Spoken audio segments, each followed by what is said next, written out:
Chapter 36. Father and Son.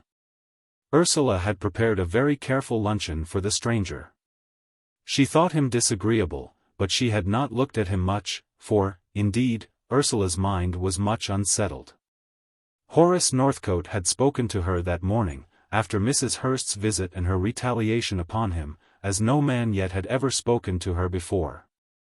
He had told her a long story, though it was briefly done, and could have been expressed in 3 words. He was not of her species of humanity.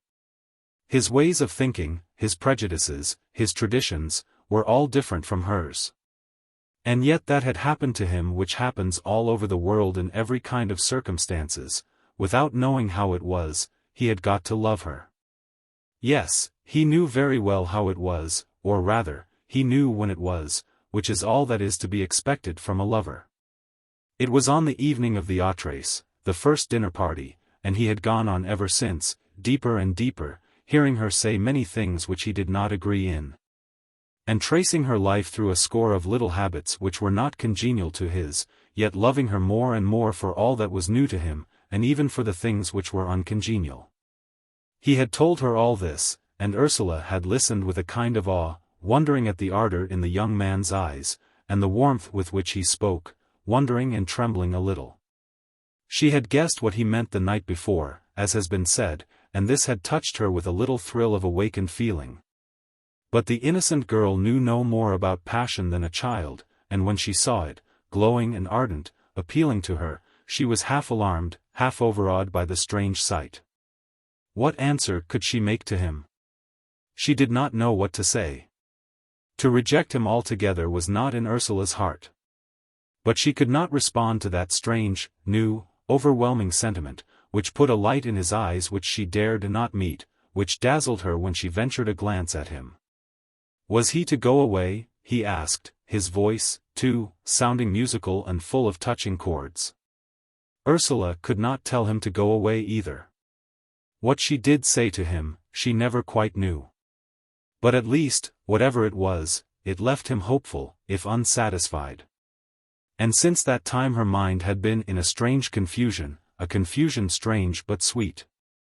Gratified vanity is not a pretty title to give to any feeling, and yet that mixture of gratification and gratitude, and penetrating pleasure in the fact of being elevated from an often scolded and imperfect child to an admired and worshipped woman is, perhaps, of all the sensations that feminine youth is conscious of, the most poignant in its sweetness. It went through her whole life. Sometimes it made her laugh when she was all alone, and there was nothing of a laughter-producing nature in her way. And sometimes it made her cry, both the crying and the laughter being one. It was strange, very strange, and yet sweet. Under the influence of this, and of the secret homage which Northcote paid her whenever they met, and which she now understood as she had never understood it before, the girl's whole nature expanded, though she did not know. She was becoming sweet to the children, to puzzled Janey, to everyone around her. Her little petulances were all subdued. She was more sympathetic than she had ever been before.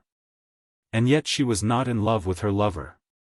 It was only that the sunshine of young life had caught her, that the highest gratification of youth had fallen to her share unawares. All this might have been, and yet someone else come in to secure Ursula's real love, but in the meantime she was all the happier, all the better for the love which she did not return. This is a digression from our immediate subject, which was the luncheon prepared for Mr. Copperhead. Ursula sent up an urgent message for Phoebe, who came to her in her prettiest morning dress, very carefully arranged, but with a line of care upon her brow.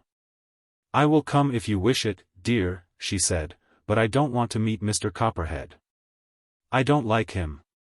"Neither do I like him," cried Ursula. "He said something disagreeable the little moment he was here. Oh, I don't remember what it was, but something. Please stay. What am I to do with them all by myself? If you will help me, I may get through." Phoebe kissed her with a tremulous kiss. Perhaps she was not unwilling to see with her own eyes what the father of Clarence meant, and what brought him here. She sat down at the window, and was the first to see them coming along the street. "What a gentleman your father looks beside them," cried Phoebe, both of them, father and son. Though Clarence, after all, is a great deal better than his father, less like a British snob. Ursula came and stood by her, looking out. I don't think he is much better than his father, she said.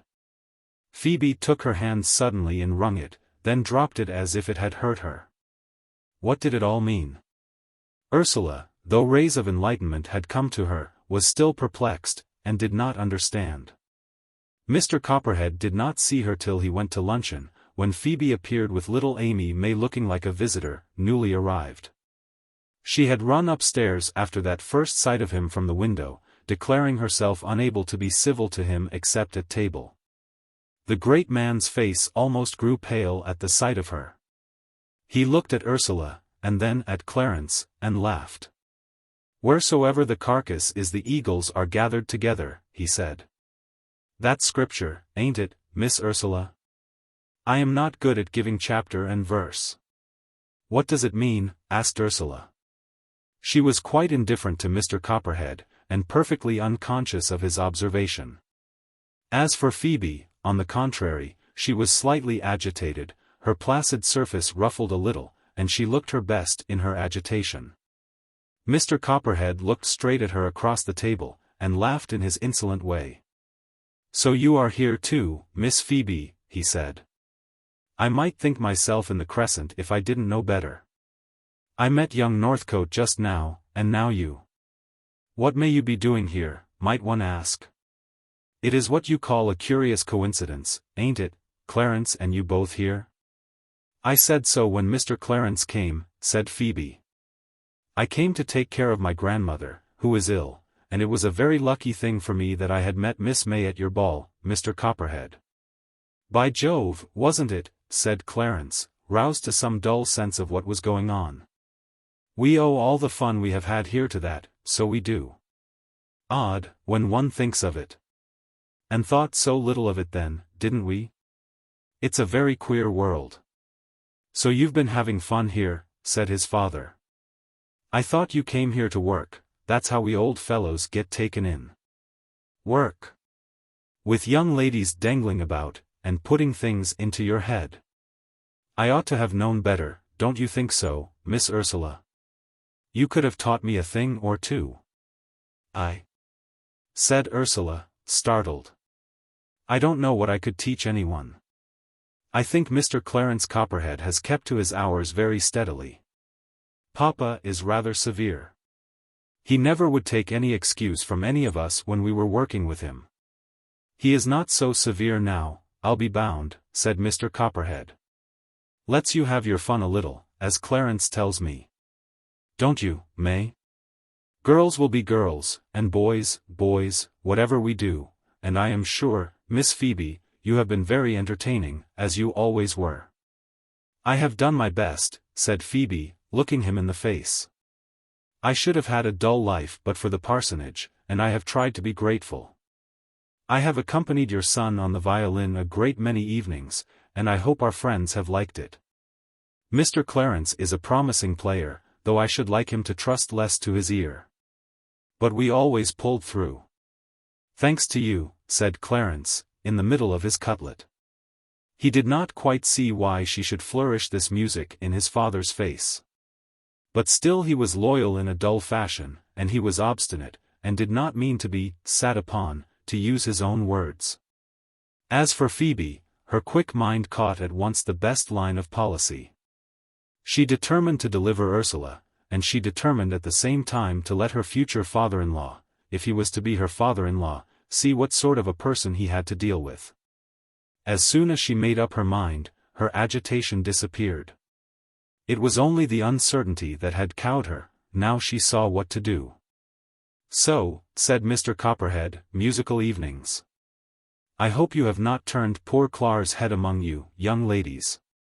It's not a very strong head, and 2 is more than a match for 1. I dare say he has had no chance between you.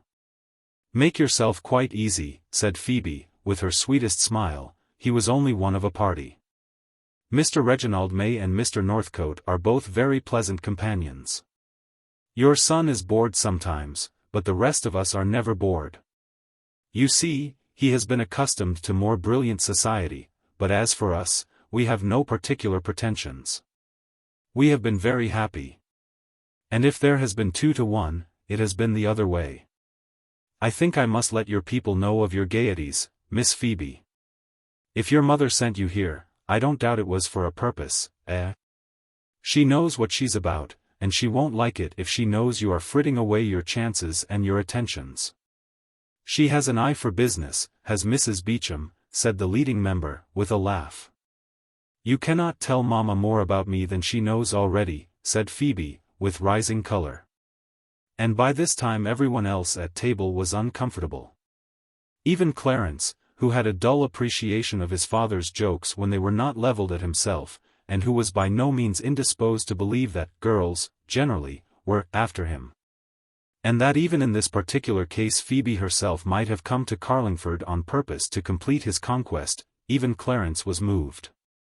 I don't know what you mean by brilliant society, he said. I know I'm the dull one among you clever people. I don't say much, but I know it all the same. And it's awfully good of you to pull me through all that music. I don't begrudge you your laugh after. Is my mother coming over, sir, to see the place? To see what? There is not much in the place, said Mr. Copperhead.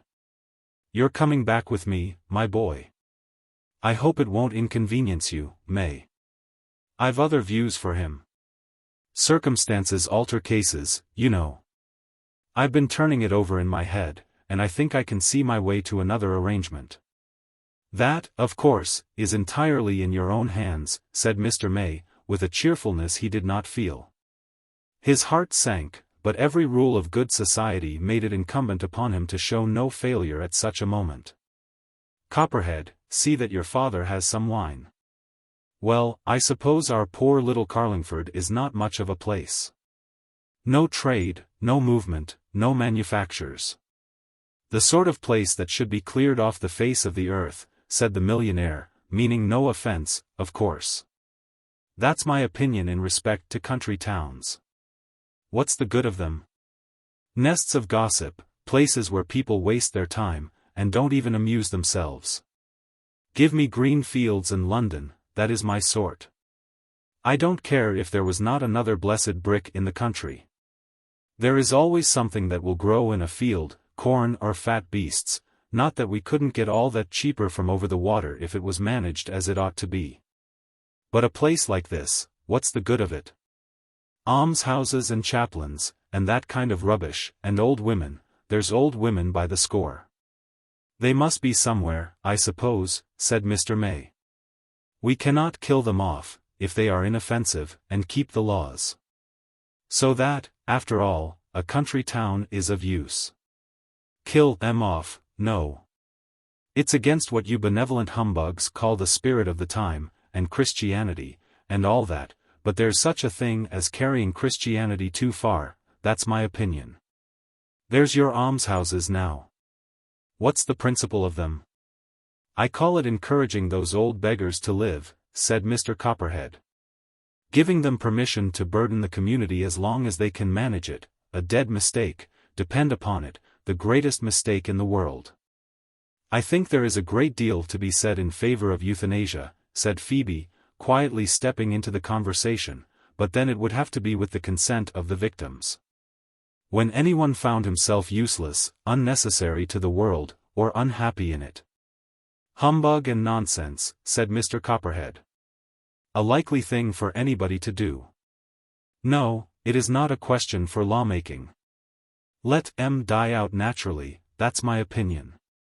Don't do anything to hurry M, that is, I don't see my way to it. But let M go quiet, and don't bring M cordials and featherbeds, and all that medieval nonsense, to keep M going as long as possible. It's wicked, that's what it is. At all events, said Mr. May, who, poor man, was bent on pleasing, it is refreshing to hear opinions so bold and original. Something new is always a blessing. I cannot say I agree with you. No parson would be bold enough for that. Christianity's been a capital thing for the world, said Mr. Copperhead, I don't say a word against it. But in these go-ahead days, sir, we've had enough of it, that's to say when it's carried too far. All this fuss about the poor, all the row about dragging up a lot of poor little beggars to live that had far better die, and your almshouses to keep the old ones going, past all nature. Shovel the mold over them, that's the thing for the world, let 'em die when they ought to die, and let them live who can live, that's my way of thinking, and what's more, I'm right. What a fine thing for you, Mr. Clarence, cried Phoebe, who are going into Parliament. To take up your father's idea and work it out. What a speech you could make on the subject. I saw a hospital once in Paris that would make such a wonderful illustration. I'll tell you about it if you like.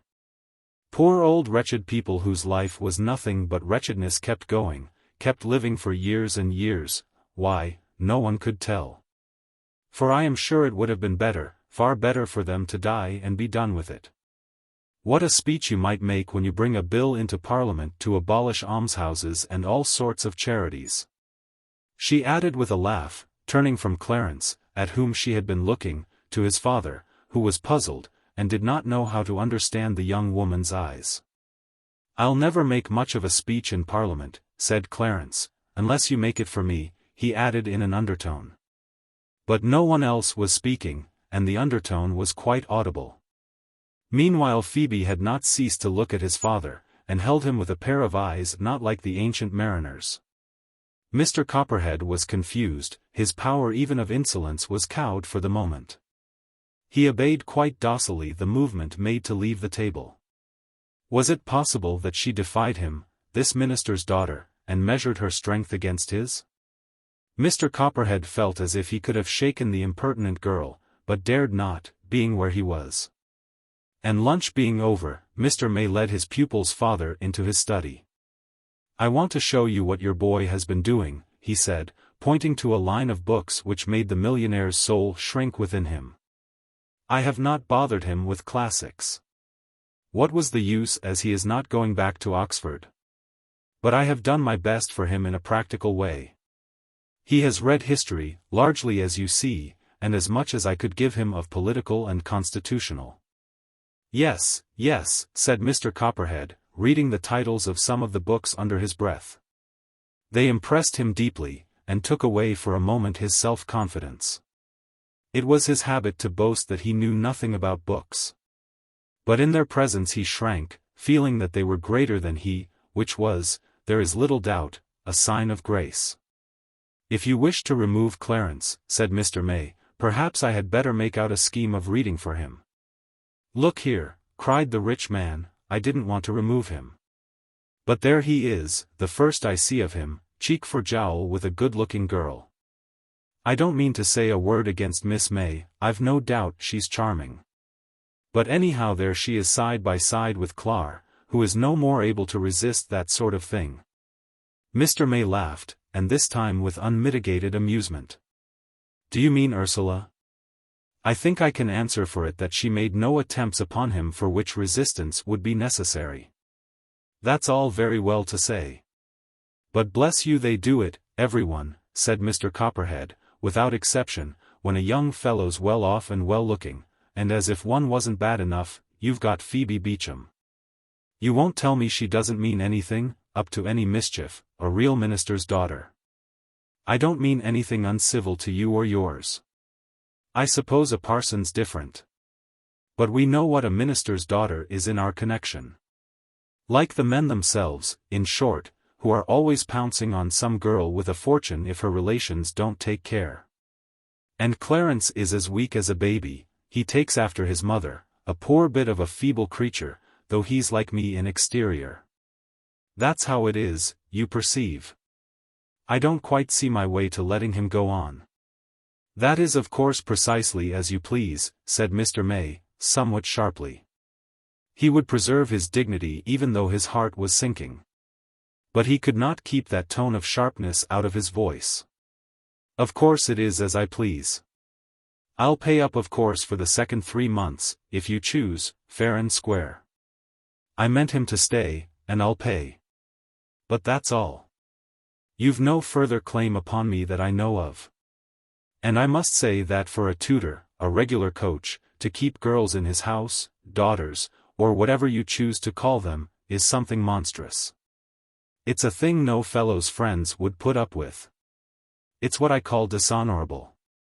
Perhaps, said Mr. May, with all the self-possession he was master of, you will let your son know at once that he must pack and go. I dare say, Sir Robert can take him, and we will send the portmanteaus. In such a case, it is better there should not be a moment's delay. Clarence! Cried Mr. Copperhead, walking to the door and opening it. Come along, look sharp, you're to go. I'll take you with me, do you hear? And May will see to sending you your boxes. Quick, come along, there's no time to lose. Go, said Clarence, coming in startled, with his eyebrows rising almost into his hair. Go? What do you mean? Out of the parsonage? The governor's been having too much sherry, he said, coming close to Mr. May's arm.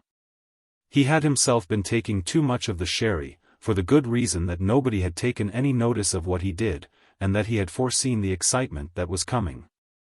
You don't mean it, I know, he added aloud. I'll go over for the night if Sir Robert will have me, and see my mother. Ask May, said Mr. Copperhead, you'll believe him, I suppose. He's as glad to get rid of you as I am to take you away. Is this true? Cried Clarence, roused and wondering, and if so, what's happened? I ain't a baby, you know, to be bundled about from one to another. The governor forgets that. Your father, said Mr. May, chooses to remove you, and that is all I choose to say. But, by George, I can say a deal more, said Mr. Copperhead. You simpleton, do you think I am going to leave you here where there's mantraps about? None of such nonsense for me.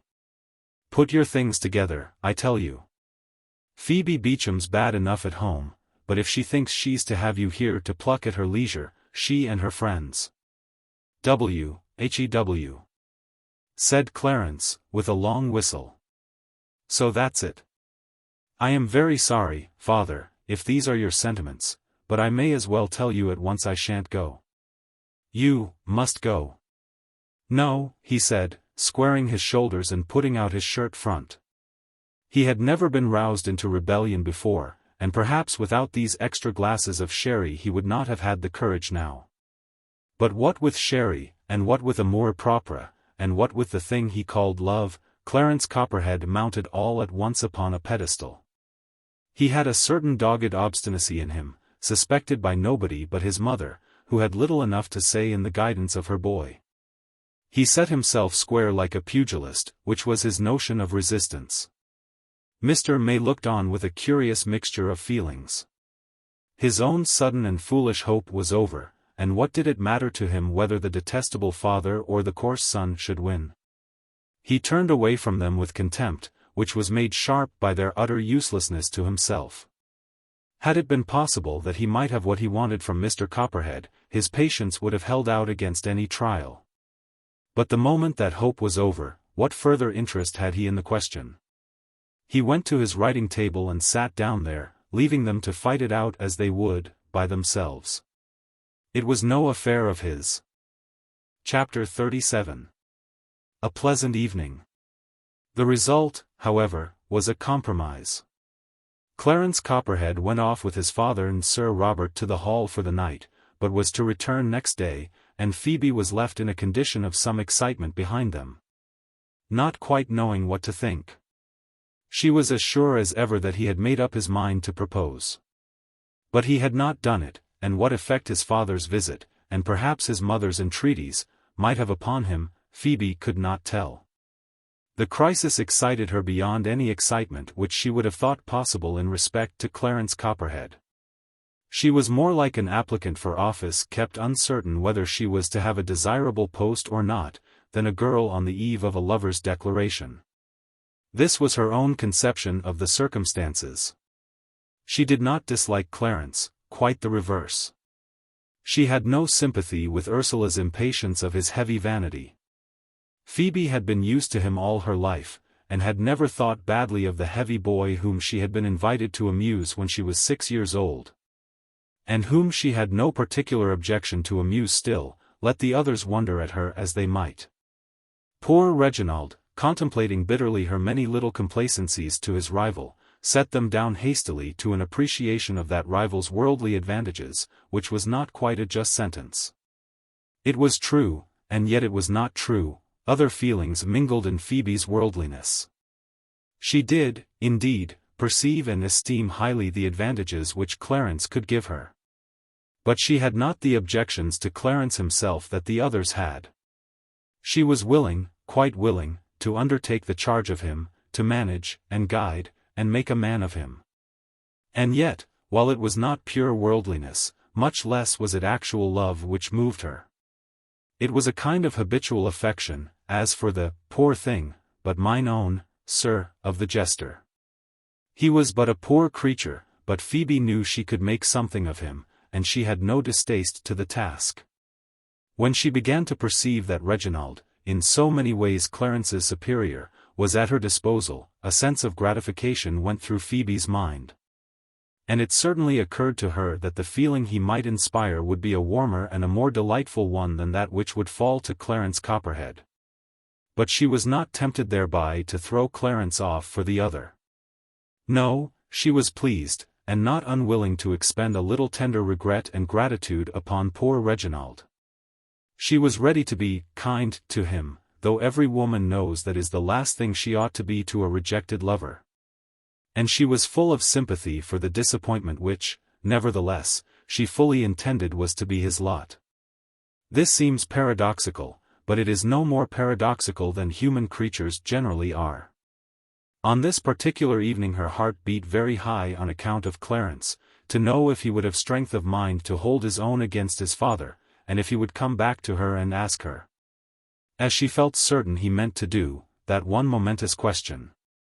Her heart would not have been broken had he not done so, but still she would have been disappointed. Notwithstanding, when the evening came, the absence of Clarence was a relief to Phoebe as well as to the rest of the party. And she gave herself up to the pleasures of a few hours of half-tender intercourse with Reginald, with a sense of enjoyment such as she seldom felt. This was very wrong, there is no denying it, but still so it was. She was anxious that Clarence should come back to her, and ask her to be his wife. And yet she was pleased to be rid of Clarence, and to give her whole attention and sympathy to Reginald, trying her best to please him. It was very wrong. And yet such things have happened before, and will again. And are as natural, perhaps, as the more absolute and unwavering passion which has no doubt of its object, passion like Northcote's, who had neither eyes nor ears for anything but Ursula. The four were alone together that evening, and enjoyed it thoroughly. Clarence was away, who, to all but Phoebe, was an interruption of their intercourse. And Mr. May was away in his study, too much absorbed to think of any duties that ought to have devolved upon him as chaperone, and even Janey was out of the way, taking tea with Mrs. Hurst. So the two young pairs sat round the table and talked, the girls, with a mutual panic, which neither breathed to the other, keeping together, avoiding separation into pairs. Ursula out of very shyness and fright alone, lest another chapter of the strange, novel, too moving love tale might be poured into her ears. But Phoebe with more settled purpose, to prevent any disclosure on the part of Reginald. The evening was mixed up of pleasure and pain to the two young men, each eager to find himself alone with the girl whom he loved. But it is to be feared the girls themselves had a furtive guilty enjoyment of it, which they ought not to have had. Open and outrageous lovemaking is not half so delicate a pastime as that in which nothing distinct dare be said, but all is implication, conveyed and understood without words.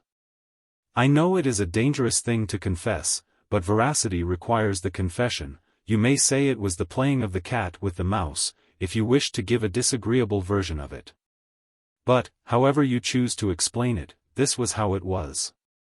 It was with fear and trembling at last that Phoebe went to the piano, which was at the other end of the room, after making all the resistance which was possible.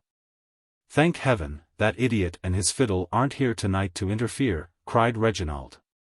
Phoebe shook her head at him, but ventured on no words.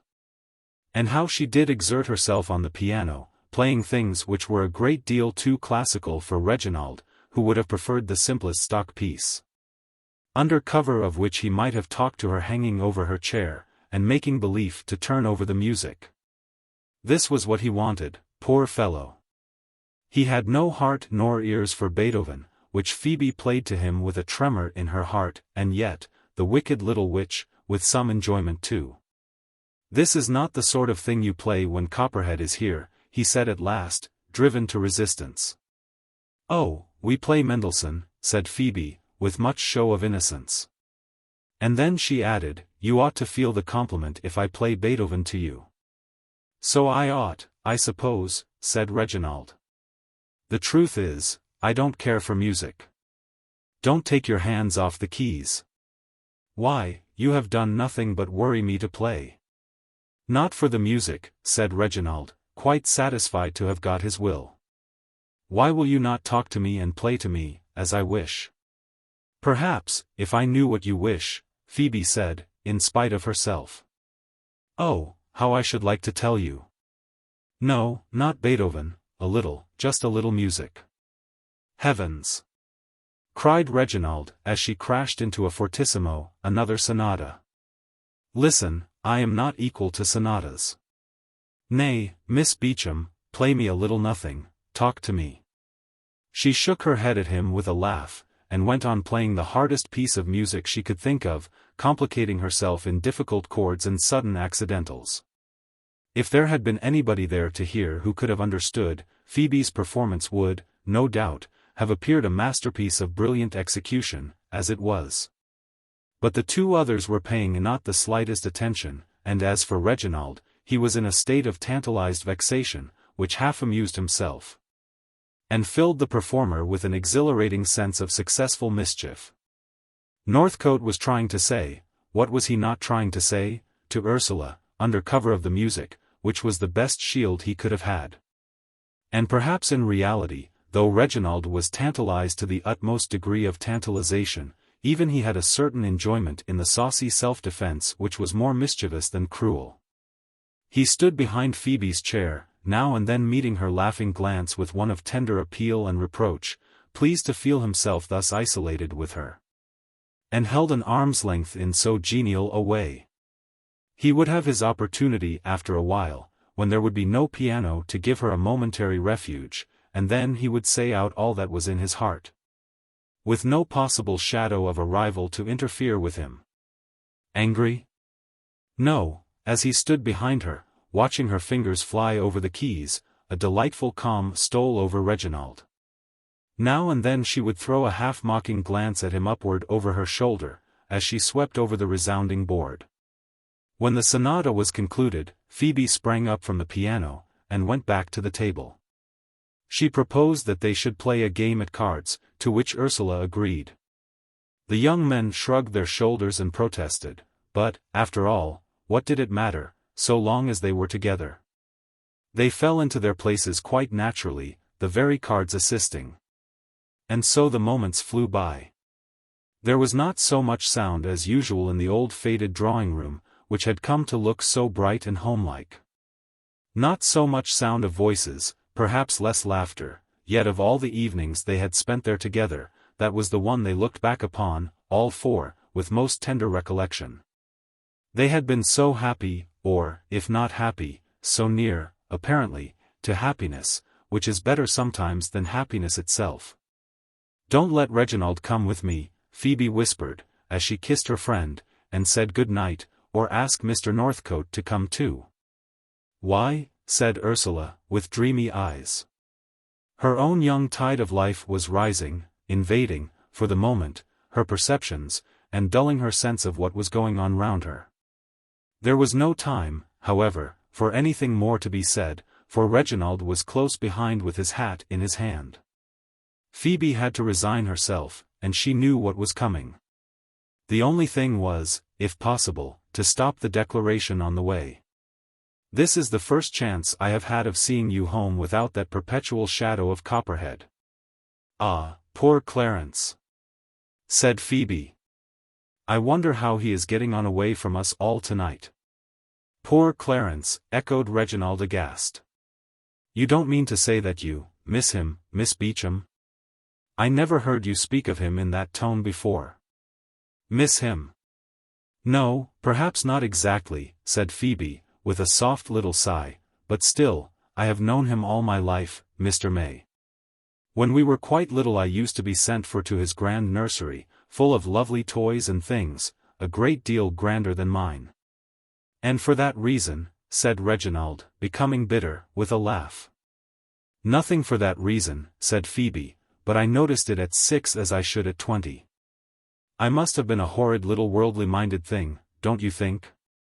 So you see there are the associations of a great many years to make me say poor Clarence, when anything is the matter with him.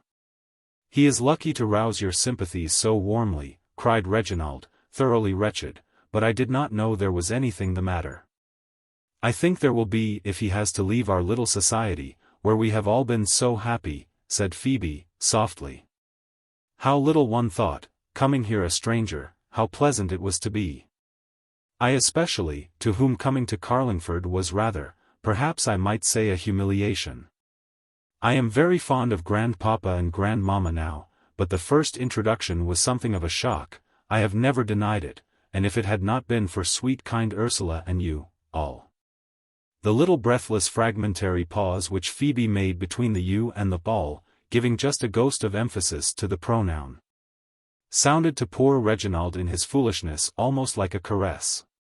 How cleverly it was managed, with just so much natural feeling in it as gave it reality. They were approaching number 6, and Martha, the maid, already was visible at the open door.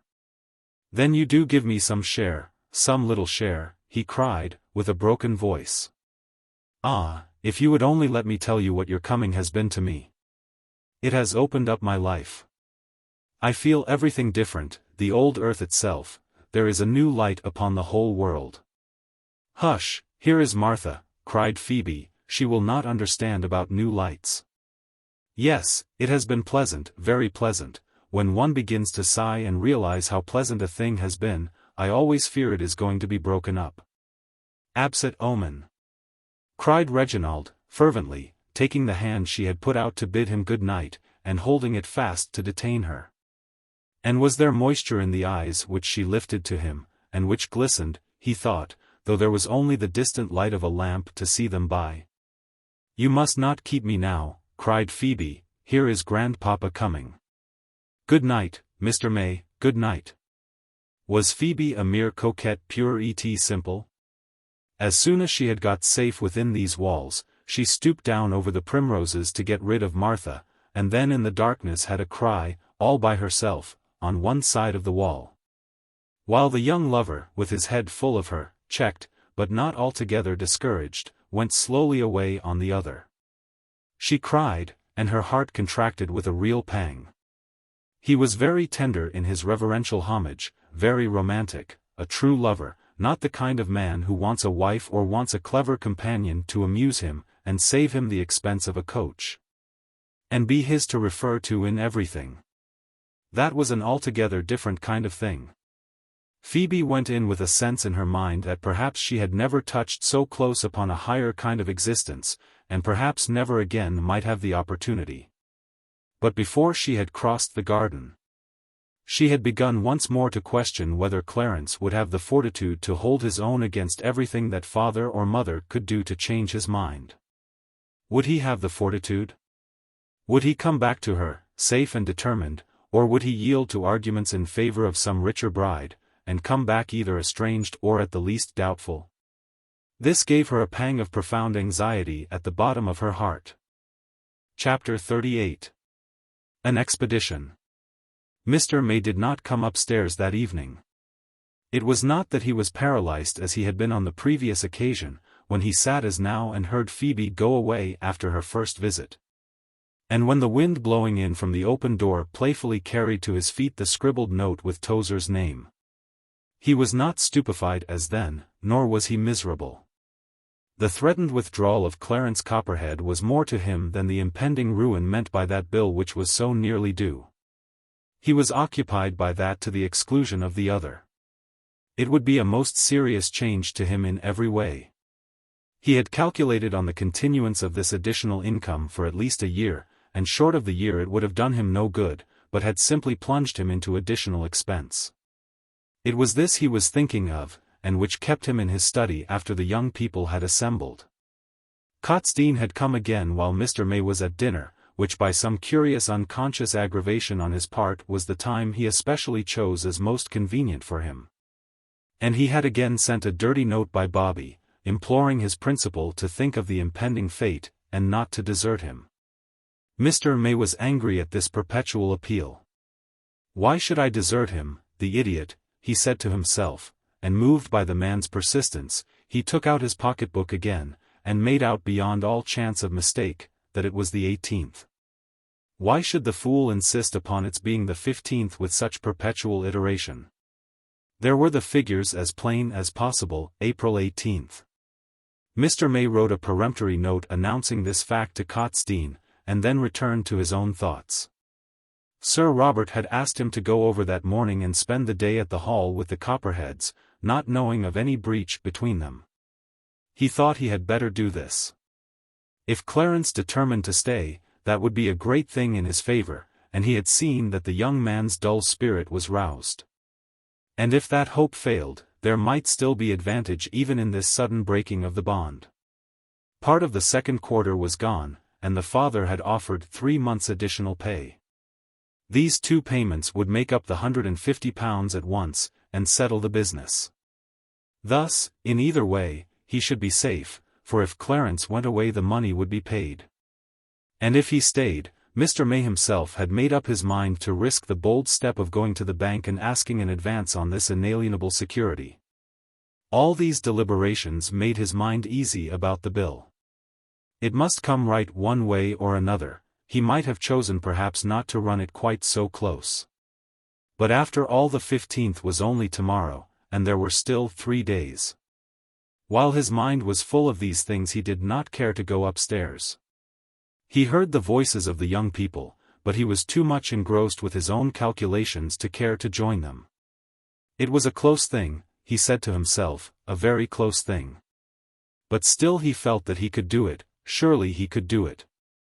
If Mr. Copperhead settled with him, and he was the sort of man, a man to whom money was nothing, to do so on the spot if he took it into his head, then all was right. And if Mr. Copperhead did not do so, the bank, though his past transactions with it had not been encouraging, would certainly make all right on account of these Copperhead payments.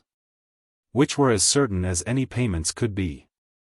He went to bed early, being engrossed by these thoughts, not even saying good night to Ursula, as was his wont. And he made up his mind to take an early breakfast, and start the first thing in the morning for the hall. There was an early train which would suit admirably. He could not afford to drive, as Sir Robert had done, changing horses halfway. He went upstairs to bed, somewhat heavily, but not discontented, seeing his way.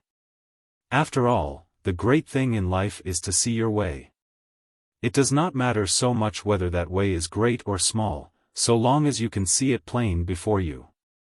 Mr. May breathed a sigh of anxiety as he ended the day. He had a great many things on his mind, but still he was not altogether heavy-hearted or discouraged beyond measure. Things, he felt, would shape themselves better than he had hoped. He was not perhaps going to be so much better off than of old, as he thought possible when Clarence Copperhead came. Such delusive prospects do glimmer across a poor man's path when any apparent expansion of means occurs to him. But in the majority of cases he has to consent to see the fine fictitious glow die away. Mr. May was not ignorant of this experience already. A man who is over 50 is generally more or less prepared for anything that can happen to him in this kind, but he thought he could get on. And after all, that is the sum of life to 3 parts of mankind. He was silent at breakfast, but not disagreeable, and Ursula was too much taken up with her own concerns to pay much attention to him. Ursula's concerns were developing with a rapidity altogether extraordinary. In the mind of a girl of 20, unforestalled by any previous experience, the process that goes on between the moment when the surprising, overwhelming discovery rushes upon her that someone loves her in the old way of romance, until the corresponding moment when she finds out that her own heart too has been invaded by this wonderful sentiment, which is like nothing that was ever known before. Is of a very rapid description. It is like the bursting of a flower, which a day's sunshine brings to the blooming point like a miracle, though it is in reality the simplest result of nature. Already there began to glow a haze of brightness about those 3 months past in which everything had begun. When or how it began she could not now tell. The glow of it was in her eyes and dazzled her. She heard the voices of the others sounding vaguely through this bright mist in which she herself was isolated. When she was obliged to reply, she called herself back with an effort, and did so, but of her own will she seldom spoke. How Janey chattered, how the children maundered on about their little concerns, which were of consequence to nobody. Papa was the person whom Ursula really respected this morning, for he had more sense than to talk. How could people talk, as if there was pleasure in that? But Papa had more sense, he had things to think of, too. So the girl approved her father, and thought more highly of him, and never inquired what it might be that occupied his mind, and kept him from noticing even when the children were unruly. And it would be giving the reader an unfair idea of the children, if we attempted to conceal that they did take advantage of their opportunities, and were as unruly as well-conditioned children in the circumstances were likely to be. Mr. May took no notice, he took his coffee hurriedly and went off to the station. If I don't return this evening you need not be alarmed. I shall come back at the latest tomorrow morning, he said. The children all rushed to the window to see him go away, even Ursula looking out dreamily remarked him too, as she seldom did. And Mrs. Sam Hurst at her window, wondering where her neighbor could be going, heaved a deep sigh of admiration, which though she was not in love, as the girls thought, with Mr. May, was a passing tribute to his good looks and training. He looked a gentleman every inch of him, an English gentleman, spotless in linen, speckless in broadcloth, though his dress was far from new. The freshness of sound health and a clear conscience on his handsome face, though he was no longer young. His abundant hair, steel grey, slightly crisped under his hat, not curling exactly, but with a becoming twist in it, clerical, yet not too clerical, a man given to no extremes. Decorously churchmanlike, yet liberal and tolerant of the world. Though she was too wise to compromise her own comfort by marrying him, Mrs. Hurst felt that there was a great pleasure in making his daughters anxious about her intentions. And that even to be said to be in love with such a man was no shame, but rather the reverse. He went away accordingly, taking a short-cut to the railway, and thus missing Catastrophe, who came breathless 10 minutes after he was gone, and followed him to the train, but too late. Well, well, Catastrophe said to himself, wiping his forehead, old Tozer has plenty, it ain't nothing to him to pay. They can settle it between them. Catastrophe himself was easier in his mind than he had ever been before on such an occasion. His clergyman, though personally an awful and respect-inspiring personage, was so far as money went a man of straw, as he well knew, and his name on a bill was very little worth. But Tozer was a man who could pay his way. £150, or even 10 times that, would not ruin the old shopkeeper. Catstroph's sense of commercial honor was not so very keen that the dishonoring of his bill in the circumstances should give him a very serious pang. He would not be sold up, or have an execution put into his shop when the other party to the bill was so substantial a person. Of course Tozer, when he signed it, must have been told all about it, and Catastrophe did not see how with 2 such allies against ruin, anything very serious could befall him. He was uneasy indeed, but his uneasiness had no such force in it as before. He went back to his shop and his business prepared to take the matter as calmly as possible. He was but passive in it.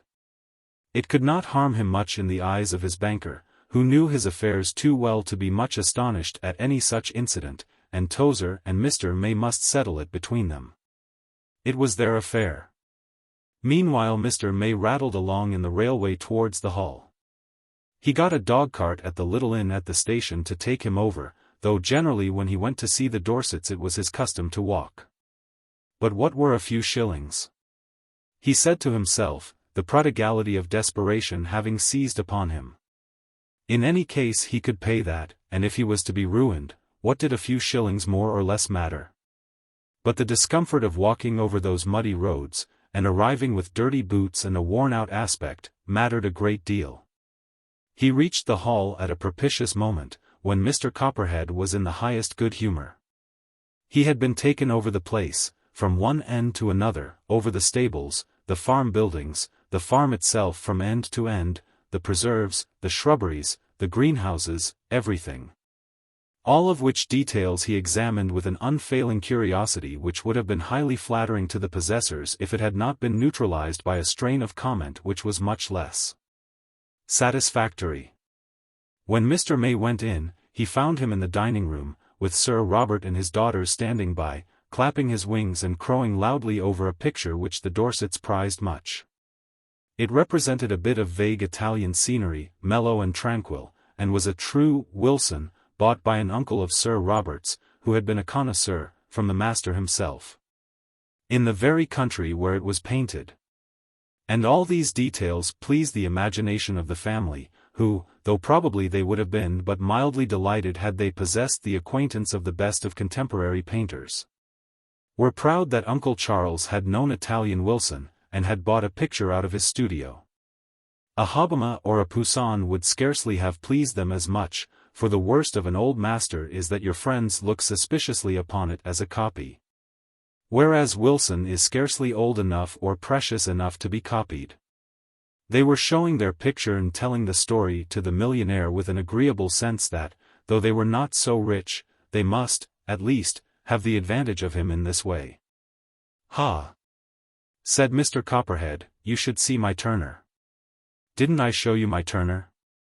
"I don't venture to tell you, Sir Robert, what that picture cost me. It's a sin, it is, to keep that amount of capital hanging useless upon a bit of wall. The Wilson may be all very well. I ain't a judge of art, and I can't give my opinion on that point, though it's a common sort of a name, and there don't seem to be much in it, but everybody knows what a Turner means. Here's May. He'll be able to tell you as well as another. It means a few cool thousands, take my word for it.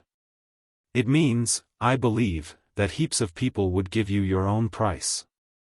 I don't call it a profitable investment, for it brings in no interest, but they tell me it's a thing that grows in value every year. And there it is, sir, hanging up useless on my wall in Portland Place, costing a fortune, and bringing in not a penny. But I like it, for I can afford it, by George. Here's May. He knows what that sort of thing is, he'll tell you that a Turner is worth its weight in gold."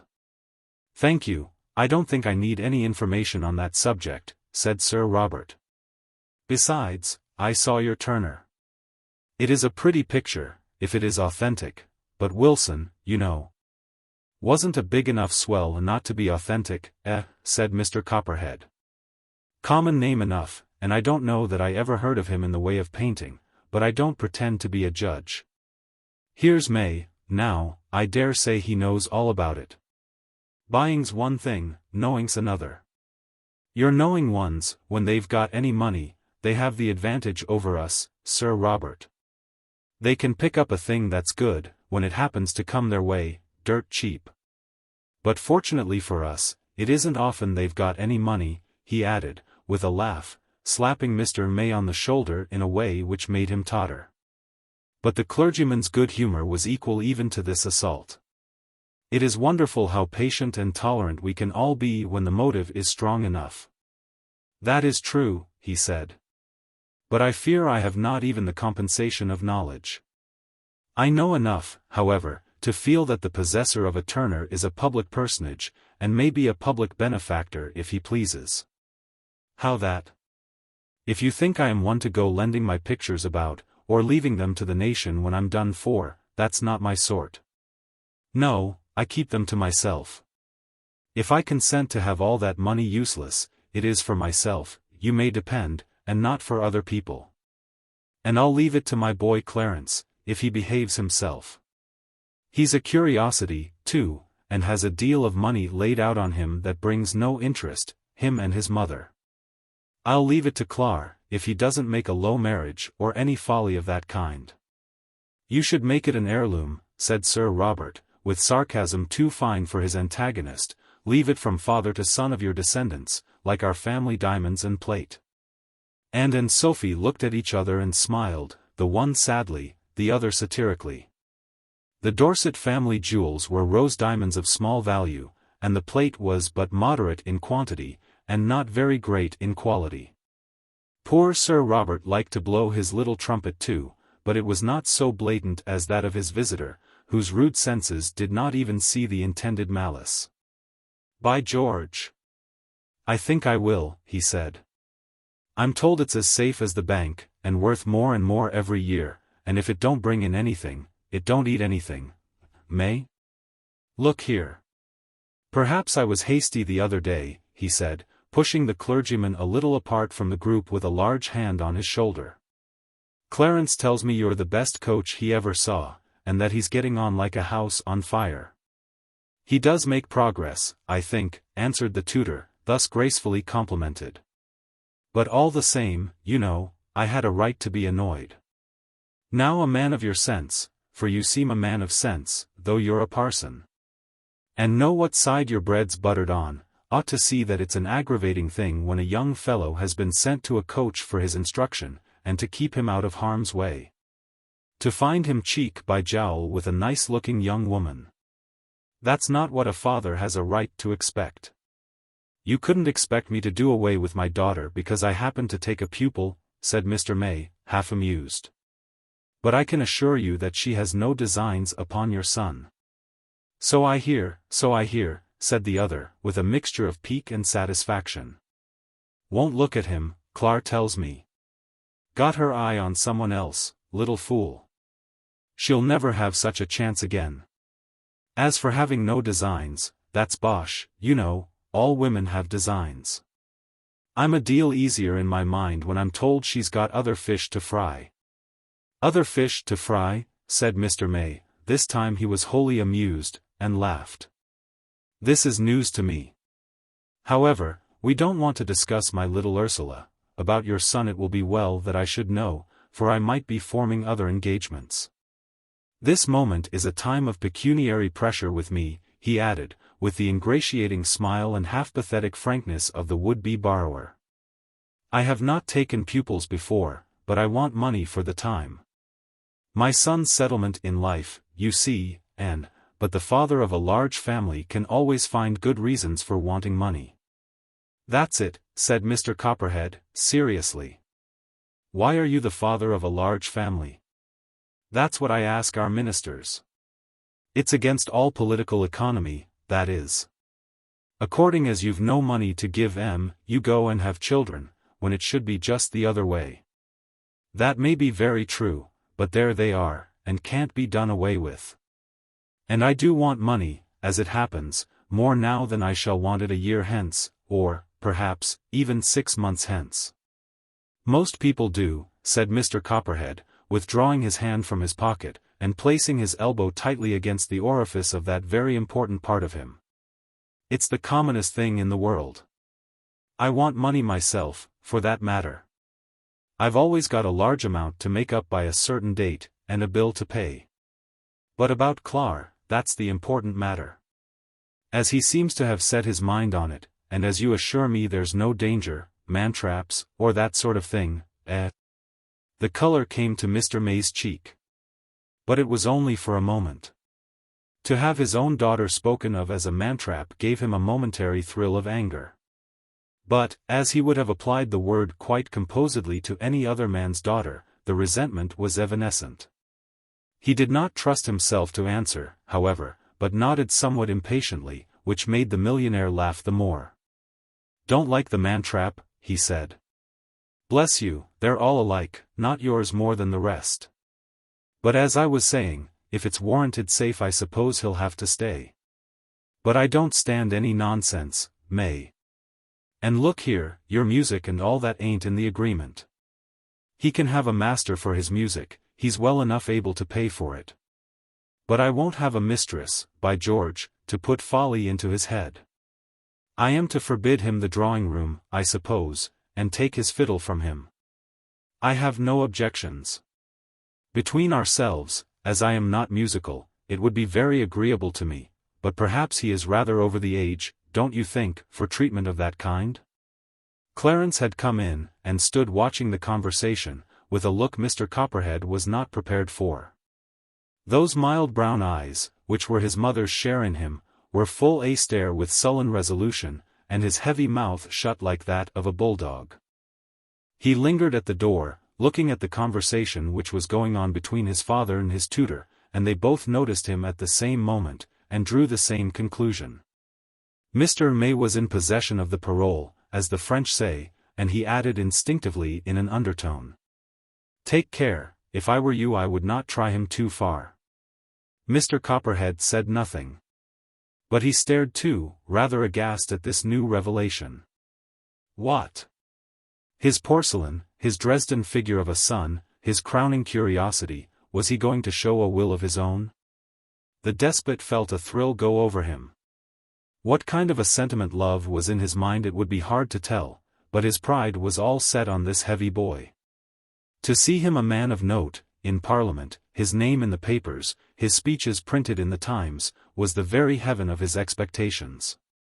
Son of the famous Copperhead, the great contractor. He did not care about such distinction in his own person, but this had been his dream ever since Clarence came into being. And now there he stood gloomy, obdurate. If he had made up his mind to make a low marriage, could his father hinder him? Could anything hinder him? Mr. Copperhead looked at his son and quailed for the first time in his life. "May," he said, hurriedly, "do the best you can, he's got all his mother's d obstinacy, you can see, can't you? But I've set my heart on making a man of him, do the best you can." Mr. May thought to himself afterwards if he had only had the vigor to say, "Pay me 6 months in advance," the thing would have been done. But the lingering prejudices of breeding clung about him, and he could not do it. Mr. Copperhead, however, was very friendly all the rest of the day, and gave him private looks and words aside, to the great admiration of the Dorsets, to whom the alliance between them appeared remarkable enough. Chapter 39. A Catastrophe. Mr. May left the hall before dinner, notwithstanding the warm invitation which was given to him to stay. He was rather restless, and though it was hard to go out into the dark just as grateful odors began to steal through the house, it suited him better to do so than to spend the night away from home. Besides, he comforted himself that Sir Robert's cook was not first-rate, not good enough to make it a great temptation. It was a long walk to the station, for they had no horses at liberty to drive him, a fact at which he was slightly offended, though he was aware that Sir Robert's stable was but a poor one. He set out just as the dressing bell began to ring, fortified with a glass of sherry and a biscuit. The night was mild and soft, the hedgerows all rustling with the new life of the spring, and the stars beginning to come out as he went on. And on the whole the walk was pleasant, though the roads were somewhat muddy. As he went along, he felt himself fall into a curious dreamy state of mind, which was partly fatigue perhaps, but was not at all unpleasant. Sometimes he almost seemed to himself to be asleep as he trudged on, and woke up with a start, thinking that he saw indistinct figures, the skirt of a dress or the tail of a long coat, disappearing past him, just gone before he was fully awake to what it was. He knew there was no one on the lonely road, and that this was a dream or illusion, but still he kept seeing these vanishings of indistinct wayfarers, which did not frighten him in the least, but half amused him in the curious state of his brain. He had got rid of his anxiety. It was all quite plain before him what to do, to go to the bank, to tell them what he had coming in, and to settle everything as easily as possible. The consciousness of having this to do acted upon him like a gentle opiate or dream charm. When he got to the railway station, and got into a carriage, he seemed to be floating somehow in a prolonged vision of light and streaks of darkness, not quite aware how far he was going, or where he was going, across the country. And even when he arrived at Carlingford he roused himself with difficulty, not quite certain that he had to get out. Then he smiled at himself, seeing the gaslights in a sort of vague glimmer about him, not uncomfortable, but misty and half asleep. If Sir Robert's sherry had been better, should have blamed that, he said to himself. And in fact it was a kind of drowsy, amiable mental intoxication which affected him, he scarcely could tell how.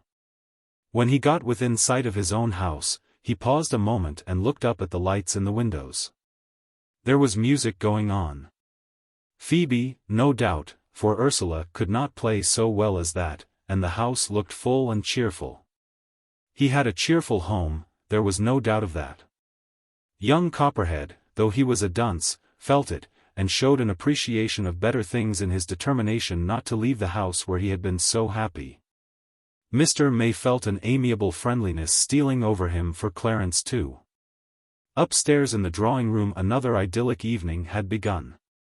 Phoebe had not intended to come, but was there notwithstanding, persuaded by Ursula, who, glad for once to escape from the anxieties of dinner, had celebrated tea with the children.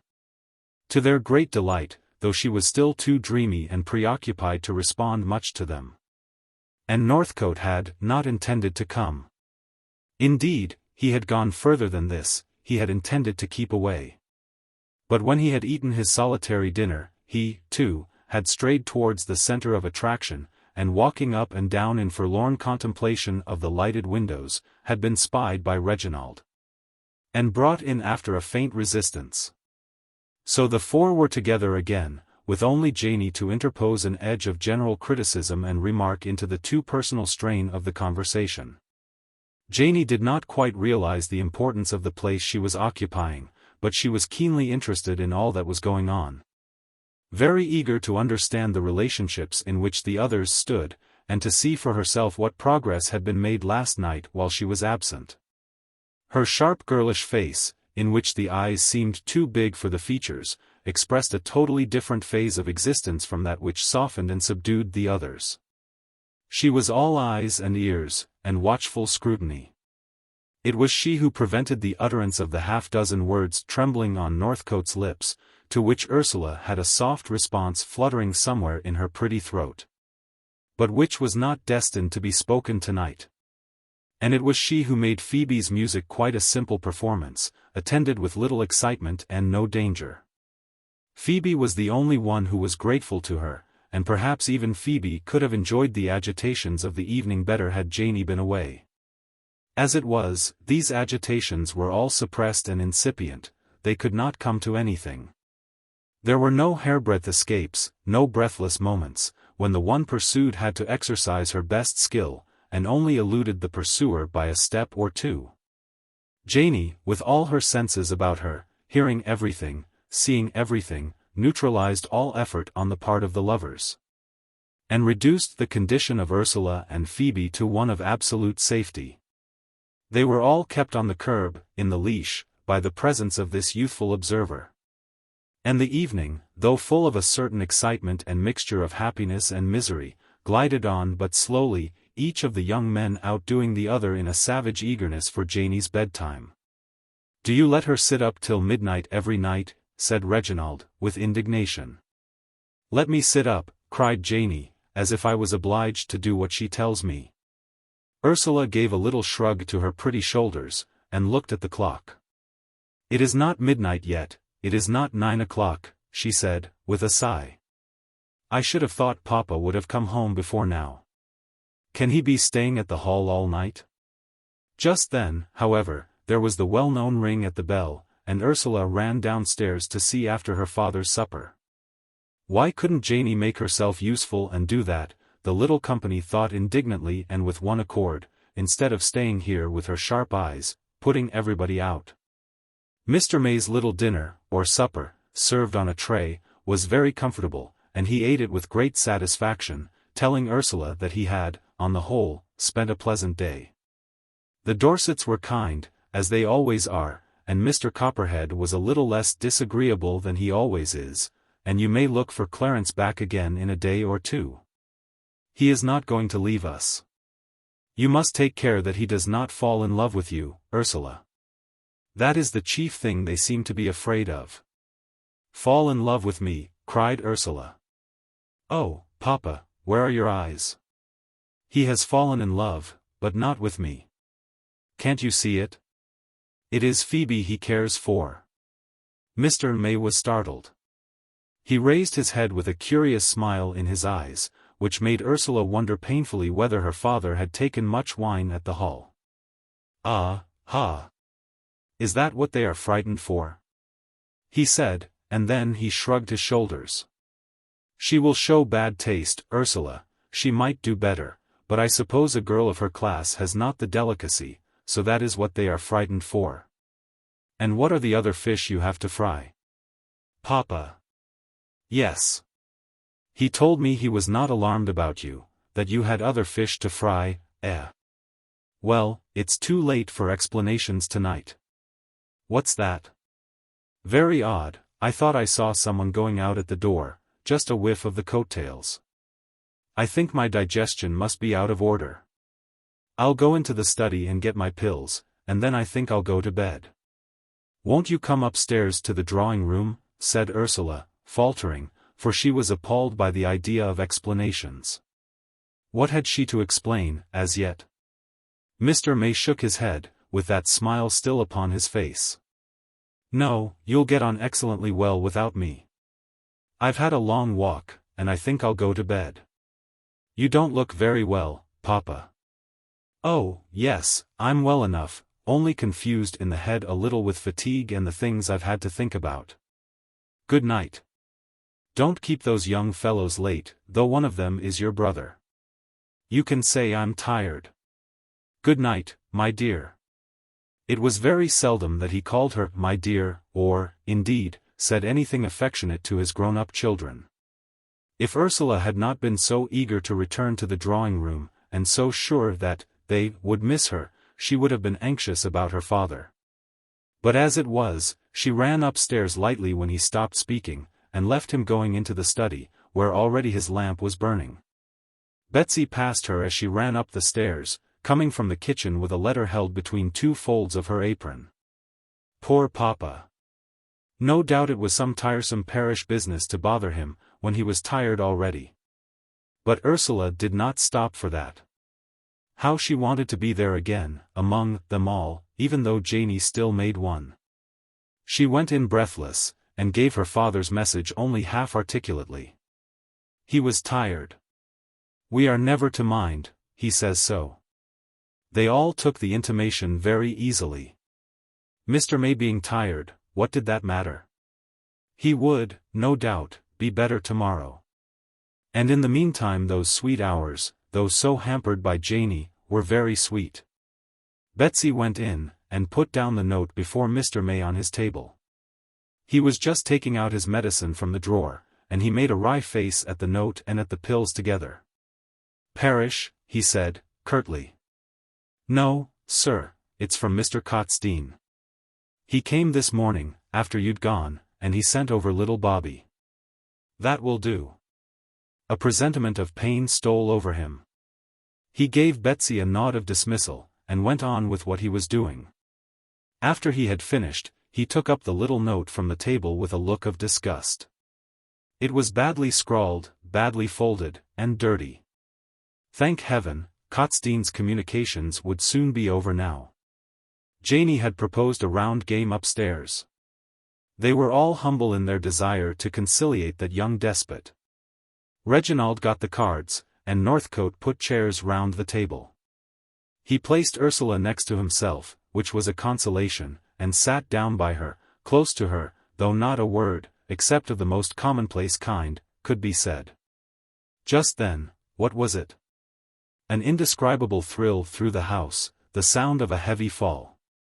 They all started up from their seats to hear what it was. Then Ursula, with a cry of apprehension, rushed downstairs, and the others after her. Betsy, alarmed, had come out of the kitchen, followed by her assistant, and was standing frightened, but irresolute, for Mr. May was not a man to be disturbed with impunity. And this might be nothing, the falling of a chair or a table, and nothing more. "What is it?" cried Ursula, in an anxious whisper. She was the leader in the emergency, for even Reginald held back. Then, after a moment's pause, she opened the door, and with a little cry rushed in. It was, as they feared, Mr. May who had fallen. But he had so far recovered himself as to be able to make efforts to rise. His face was towards them. It was very pale, of a livid color, and covered with moisture, great beads standing on his forehead. He smiled vaguely when he saw the circle of faces. Nothing, a faintness, he faltered, making again an effort to rise. What is it, Papa? Oh, what's the matter? Cried Janey, rushing at him and seizing him by the arm. Get up. Get up. What will people think? Oh, Ursula, how queer he looks, and he feels so heavy. Oh, please get up, Papa. Go away, said Mr. May, go away. It is a faintness. I am very well where I am. But he did not resist when Reginald and Northcote lifted him from the floor. He had a piece of paper tightly clasped in his hand. He gave them a strange suspicious look all round, and shrank when his eyes fell upon Phoebe. Don't let her know, he said. Take me away, take me away. Reginald will take you upstairs, Papa, to your room, to bed. You ought to go to bed. It is the long walk that has worn you out. Oh, Reginald, don't contradict him, let him go where he pleases. Oh, Papa, where are you going? Cried Ursula. The other way, you want to go to bed. This way, take me, somewhere, said the sufferer. Though he could not stand, he made a step, staggering between them, and an effort to push towards the hall door.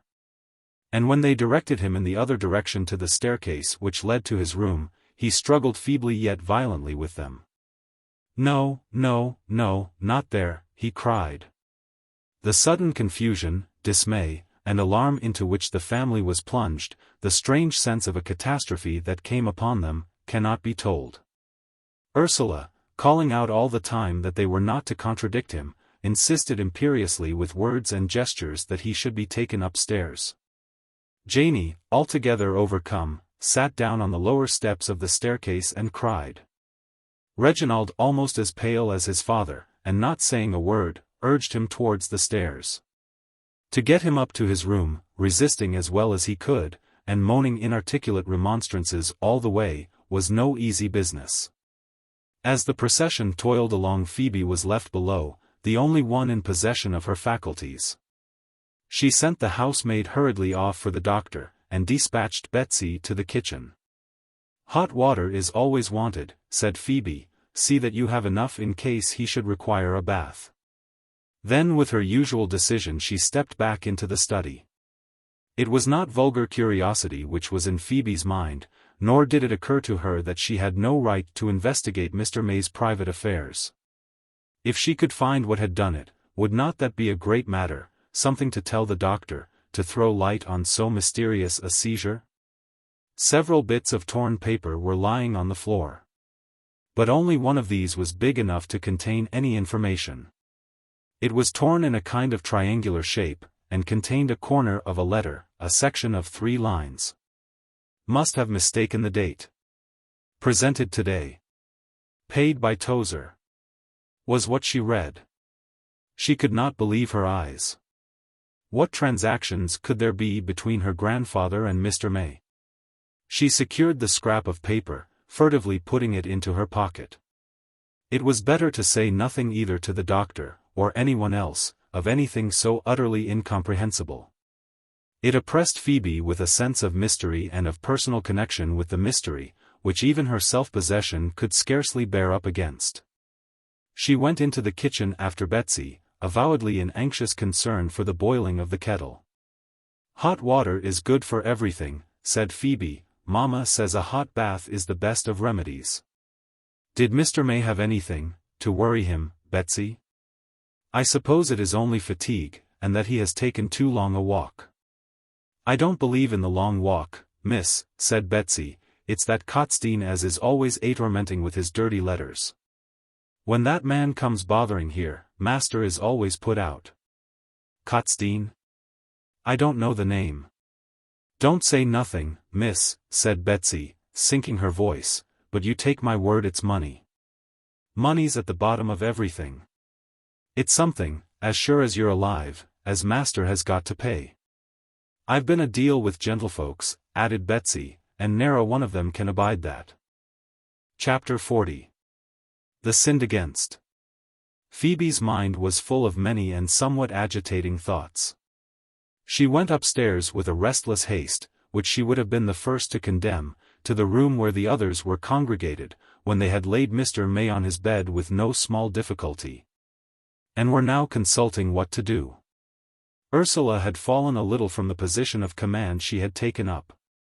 To get him to bed, to send for the doctor, these were evident practical steps to take. But after having done these she was bewildered and fell back upon her advisers. "We can't do anything, we can only wait and watch him," Reginald was saying, as Phoebe, herself unseen, looked in at the anxious party. And without asking any question she turned and went downstairs again, and hastily putting on her shawl and hat, went out, shutting the door softly, and ran home on the shady side of Grange Lane, where nobody could see her. It was a very quiet road, and she was not disturbed by any unreasonable alarms. It was still early when she got home, earlier than usual, and her intention was not to stay there at all, but to go back again and offer her assistance to Ursula, for whom she had left a message to this effect. Phoebe was full of genuine regard and friendliness towards the Mays. She felt that she had obligations to all of them, to the parson father for submitting to her presence, nay, encouraging it, and to Ursula for receiving her with that affectionate fervour of friendship which had completely changed the tenor of Phoebe's life at Carlingford. She was obliged to them, and she knew that she was obliged to them. How different these 3 months would have been but for the parsonage. What a heavy leaden-coloured existence without variety and without interest she must have lived. Whereas it had gone by like a summer day, full of real life, of multiplied interests, of everything that it was most desirable to have. Not at home and in London could she have had the advantages she had enjoyed here. Phoebe was sensible enough, or perhaps we might use a less complimentary word, worldly enough, to count within those manifest benefits the advantage of seeing more of Clarence Copperhead, and of drawing him within the charmed circle of her influence, and she was grateful to the Mays, for this was their doing. And then, on the other hand, quite a different thing, her heart was touched and softened with gratitude to Reginald for loving her. Of all her gratitudes, perhaps this indeed was the most truly felt. They had given her unbounded kindness, friendliness, everything that is most sweet to the solitary. And over and above, as if these were not enough, they had made her the exquisite present of a heart, the best thing that can be given or received by man. Phoebe felt herself penetrated with gratitude for all this, and she resolved that, if anything she could do could benefit the Mays, the effort on her part should not be wanting. Paid by Tozer. What had been paid by Tozer? What had her grandfather to do with it? Could it be he who had lent money to Mr. May? Then Phoebe resolved, with a glow on her face, he should forgive his debtors.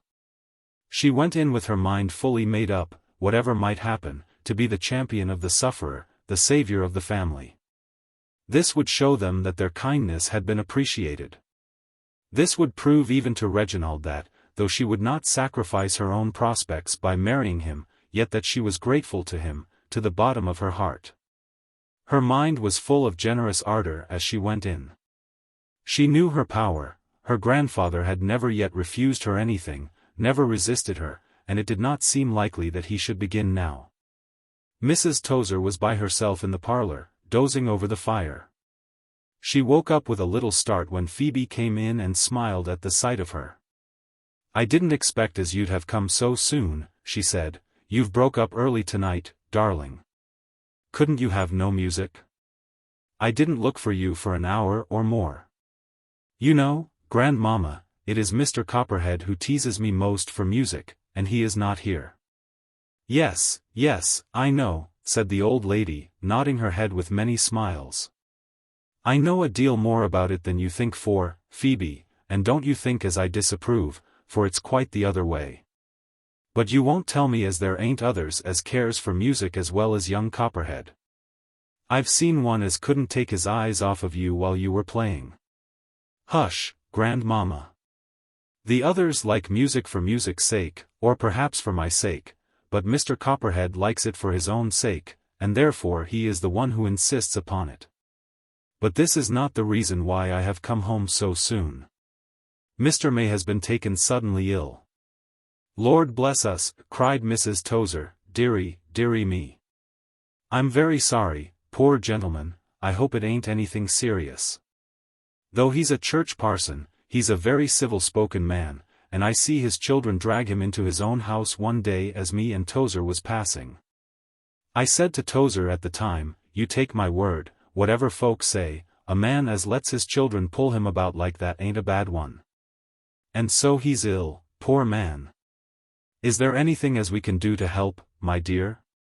They ain't rich, and they've been as kind to you as if you'd been one of their own." "I thought that would be the first thing you would ask me," said Phoebe gratefully, giving her a kiss, "dear grandmamma. It is like your kind heart, and I ran off to see that you were quite well and comfortable, thinking perhaps if you did not want me I might go back to poor Ursula for the night." To hear her granddaughter call Miss May by her Christian name was in itself a pleasure to Mrs. Tozer. She gave Phoebe a hug. "So you shall, my darling, and as for a bottle of good wine or that, anything as is in the house, you know you're welcome to it. You go and talk to your grandfather. I'm as comfortable as I can be, and if you'd like to run back to that poor child—" "Not before you are in bed," said Phoebe, "but if you please I'll go and talk to grandpapa as you said. There are things in which a man may be of use." "To be sure," said Mrs. Tozer, doubtfully, "your grandfather ain't a man as is much good in sickness. But I won't say as there ain't some things. Yes, grandmamma, I'll take your advice and run and talk to him, and by the time I come back you will be ready for bed." "Do, my dear," said Mrs. Tozer. She was very comfortable, and did not care to move just then, and, as Phoebe went away, looked after her with dreamy satisfaction. "Bless her! There ain't her match in Carlingford, and the gentlefolk sees it," said Mrs. Tozer to herself. But she had no idea how Phoebe's heart was beating as she went along the dimly lighted passage, which led to a small room fitted up by Tozer for himself. She heard voices in earnest talk as she approached, but this made her only the more eager to go in, and see for herself what was going on. There could be no doubt, she felt sure of it, that the discussion here had some connection with the calamity there. What it was she had not the slightest idea. But that somehow the two were connected she felt certain. The voices were loud as she approached the door. "I'll find out who done it, and I'll punish him, as sure as that's my name, though I never put it on that there paper," Tozer was saying. Phoebe opened the door boldly, and went in. She had never seen her grandfather look so unlike himself. The knot of the big white neckerchief round his neck was pushed away, his eyes were red, giving out strange lights of passion. He was standing in front of the fireplace gesticulating wildly. Though it was now April and the weather very mild and genial, there were still fires in the Tozer sitting rooms, and as the windows were carefully shut, Phoebe felt the atmosphere stifling. The other person in the room was a serious, large man, whom she had already seen more than once. One of the chief clerks in the bank where Tozer kept his account, who had an old acquaintance with the butterman, and who was in the habit of coming when the bank had anything to say to so sure a customer about rates of investment or the value of money. He was seated at one side of the fire, looking very grave and shaking his head as the other spoke. "That is very true, and I don't say anything against it.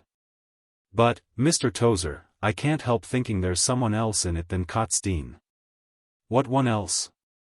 What is the good of coming here to me with a pack of nonsense? He's a poor needy creature as hasn't a penny to bless himself with, a lot of children, and a wife as drinks. Don't talk to me of someone else. That's the sort of man as does all the mischief." "What, Phoebe?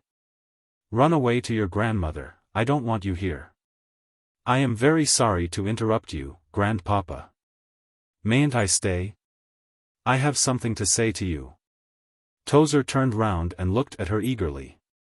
Partly his own fancy, and partly his wife's more enlightened observations, had made him aware that it was possible that Phoebe might one day have something very interesting to reveal. So her words roused him even in the midst of his preoccupation. He looked at her for a second, then he waved his hand and said, "I'm busy, go away, my dear, go away, I can't talk to you now." Phoebe gave the visitor a look which perplexed him, but which meant, if he could but have read it, an earnest entreaty to him to go away. She said to herself, impatiently, that he would have understood had he been a woman, but as it was he only stared with lackluster eyes. What was she to do? "Grandpapa," she said, decisively, "it is too late for business tonight. However urgent it may be, you can't do anything tonight. Why, it is nearly 10 o'clock, and most people are going to bed. See I mean this gentleman, tomorrow morning the first thing, for you know, however anxious you may be, you can't do anything tonight." "That is true enough," he said, looking with staring eyes from her to his visitor, "and more's the pity. What had to be done should ha' been done today. It should have been done today, sir, on the spot, not left overnight like this, to give the villain time to get away. It's a crime, Phoebe, that's what it is, that's the fact. It's a crime. Well, grandpapa, I am very sorry, but it will not mend matters, will it, if sitting up like this, and agitating yourself like this, makes you ill? That will not do away with the crime. It is bedtime, and poor grandmamma is dozing, and wondering what has become of you. Grandpapa. Phoebe, go away, it ain't none of your business. You're only a bit of a girl, and how can you understand? If you think I'm going to sit down with it like an old fool, lose my money, and what is worse nor my money. Let my very name be forged before my eyes." Phoebe gave so perceptible a start that Tozer stopped short, and even the banking clerk looked at her with aroused curiosity. "Forged," she cried, with a gasp of dismay, "is it so bad as that?" She had never been more near betraying herself, showing a personal interest more close than was natural. When she saw the risk she was running, she stopped short and summoned all her energies. "I thought someone had pilfered something," she said with an attempt at a laugh. "I beg your pardon, grandpapa. But anyhow, what can you do tonight? You are keeping this gentleman and yourself out of bed. Please put it off till tomorrow." "I think so too," said the banker's clerk. "I'll come to you in the morning as I go to the bank. Perhaps I may have been wrong, but I think there's more in it than meets the eye.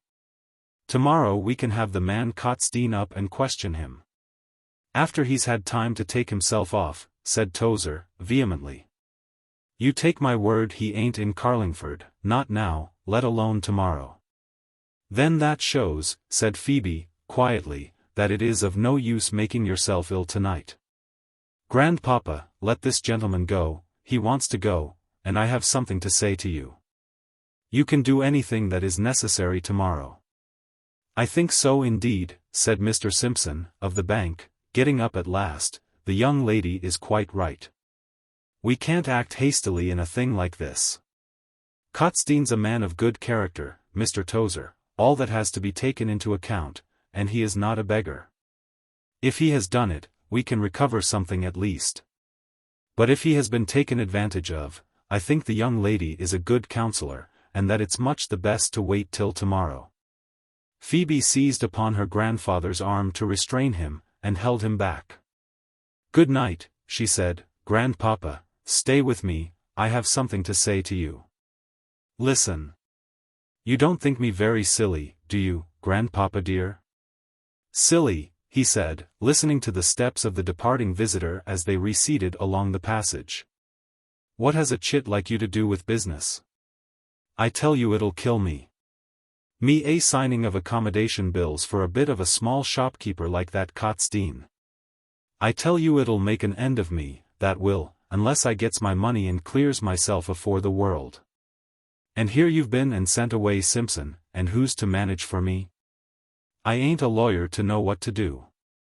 Get away, and leave me to myself. I can't be disturbed with women folks when I've got real business in hand." "I'll manage for you," said Phoebe. "You need not stare at me like that, grandpapa. Go out the room this moment, miss," he cried furious, "you. Here's a sort of thing for me to put up with. Sam Tozer wasn't born yesterday that a bit of an impudent girl should take upon her to do for him. Manage for me. Go out, oh, my sight. I'm a fool, am I, and in my dotage to have a pack of women meddling in my affairs? Phoebe had never met with such an outburst of coarse anger in her life before, and it gave her a shock, as such assaults naturally do to people brought up softly, and used to nothing but kindness. For a moment she wavered, doubtful whether she should not proudly abandon him and his affairs altogether, but this was to abandon her friends too. She mastered herself accordingly, and the resentment which she could not help feeling, and stood pale but quiet opposite to the infuriated old man. His grey eyes seemed to give out sparks of fire. His hair bristled up on his head like the coat of a wild animal enraged. He went up and down on the hearthrug like the same animal in a cage, shaking his fist at some imaginary culprit. "Once I get him, see if I let him go," he cried, his voice thick with fast-coming words and the foam of fury. "Let the bank do as it likes, I'll have him, I will. I'll see justice on the man as has dared to make free with my name. It ain't nothing to you, my name. But I've kep' it honest, and out of folks' mouths, and see if I'll stand disgrace thrown on it now. A bill on me as never had such a thing, not when I was struggling to get on. Dash him! Damn him!" cried the old man, transported with rage. When he had come to this unusual and terrible length, Tozer paused dismayed. He had lost his temper before in his life. But very seldom had he been betrayed into anything so desperate as this. He stopped aghast, and cast a half-frightened look at Phoebe, who stood there so quiet, subdued out of her usual force, pale and disapproving, his own grandchild, a pastor's daughter. And he had forgotten himself thus before her. He blushed hotly, though he was not used to blushing, and stopped all at once. After such frightful language, so unbecoming a deacon of Salem, so unlike a consistent member of the connection, what could he say? "Grandpapa," said Phoebe softly, "it is not good to be so angry. You are made to say things you are sorry for. Will you listen to me now? Though you don't think it, and perhaps won't believe it, I have found out something quite by chance." He went up to her and clutched her by the arm. "Then what are you standing there for, like a figure in stone? Can't you out with it, and ease my mind? Out with it, I tell you. Do you want to drive me out of my senses?" He was so much excited that he shook her in the hot paroxysm of returning rage. Phoebe was not frightened, but indignation made her pale. She stood without flinching, and looked at him, till poor old Tozer let go his hold, and dropping into a chair, covered his face with his hands. She was too generous to take advantage of him, but went on quietly, as if nothing had occurred.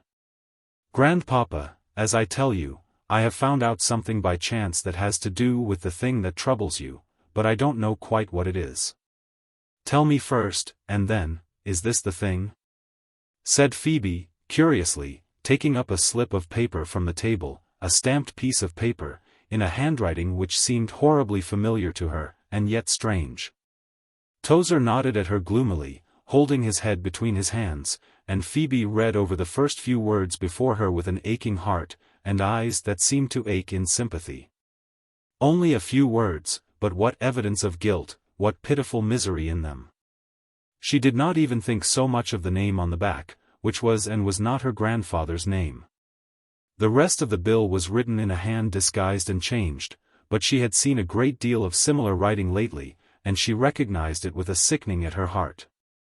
In the kind of fatherly flirtation which had been innocently carried on between Phoebe and her friend's father, various productions of his in manuscript had been given to her to read. She was said, in the pleasant social jokes of the party, to be more skilled in interpreting Mr. May's handwriting than any of his family. She stood and gazed at the paper, and her eyes filled with tears of pain and pity.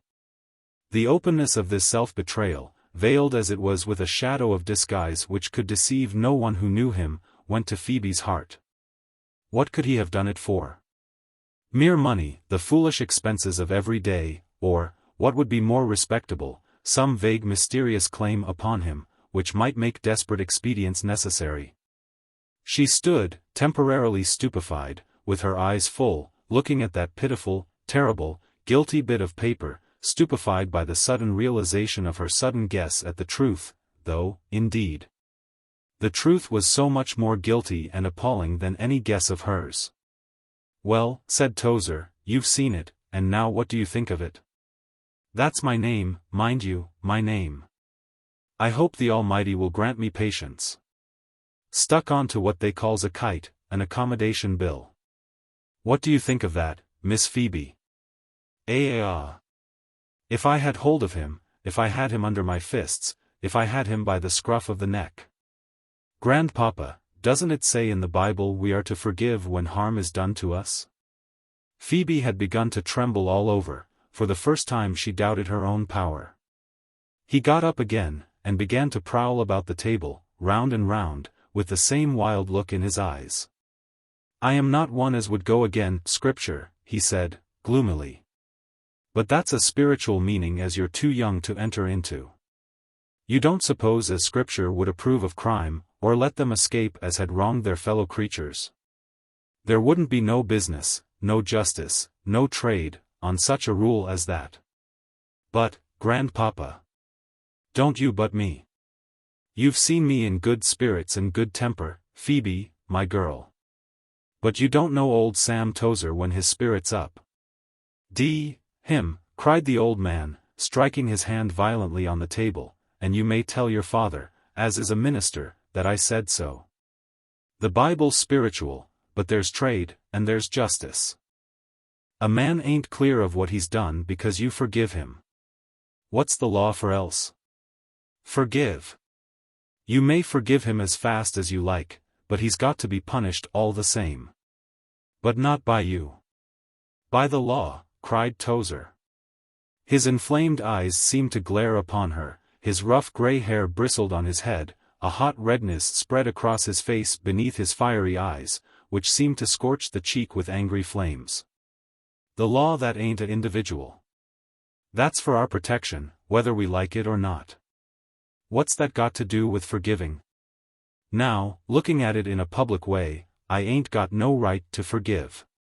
Grandpapa, you have always been so kind, always so good to everybody. I have heard of so many things you have done." "That is all very well," said Tozer, not without a certain gloomy complacence, "so long as you don't touch me. But the moment as you touches me, I'm another man. That's what I can't bear, nor I won't.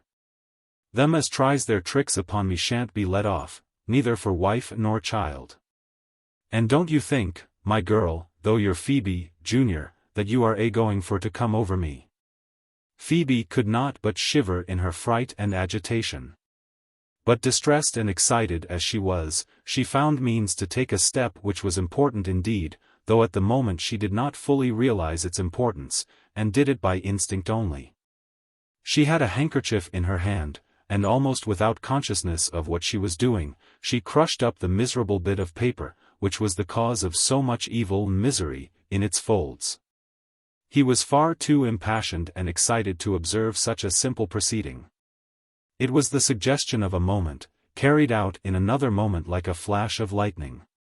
And as soon as she had done this, and perceived what she had done, fortitude and comfort came back to Phoebe's soul. "You will not hear what I have found out, and now I do not choose to tell you, Grandpapa," she said, with an air of offense. "Unless you wish to be ill, you will do much better to go to bed. It is your usual hour, and I am going to Grandmamma. Say good night, please. I am going out again to stay all night. Mr. May is ill, and I ought to help poor Ursula." "You go a deal after them Mays," said Tozer, with a cloud over his face. "Yes. I wonder whom else I should go after. Who has been kind to me in Carlingford except the Mays? Nobody. Who has asked me to go to their house, and share everything that is pleasant in it? None of your Salem people, Grandpapa. I hope I am not ungrateful, and whatever happens, or whatever trouble they are in," cried Phoebe, fervently, "I shall stand up for them through thick and thin, wherever I go." The old man looked at her with a startled look. "You speak up bold," he said, you won't get put upon for want of spirit. And I don't know as what you're saying ain't the right thing, though I don't hold with the church, nor parsons' ways. I'd do a deal myself, though you think me so hard and cross, for folks as has been kind to you. I know you will, grandpapa, said Phoebe, with a slight emphasis which startled him, though he did not know why.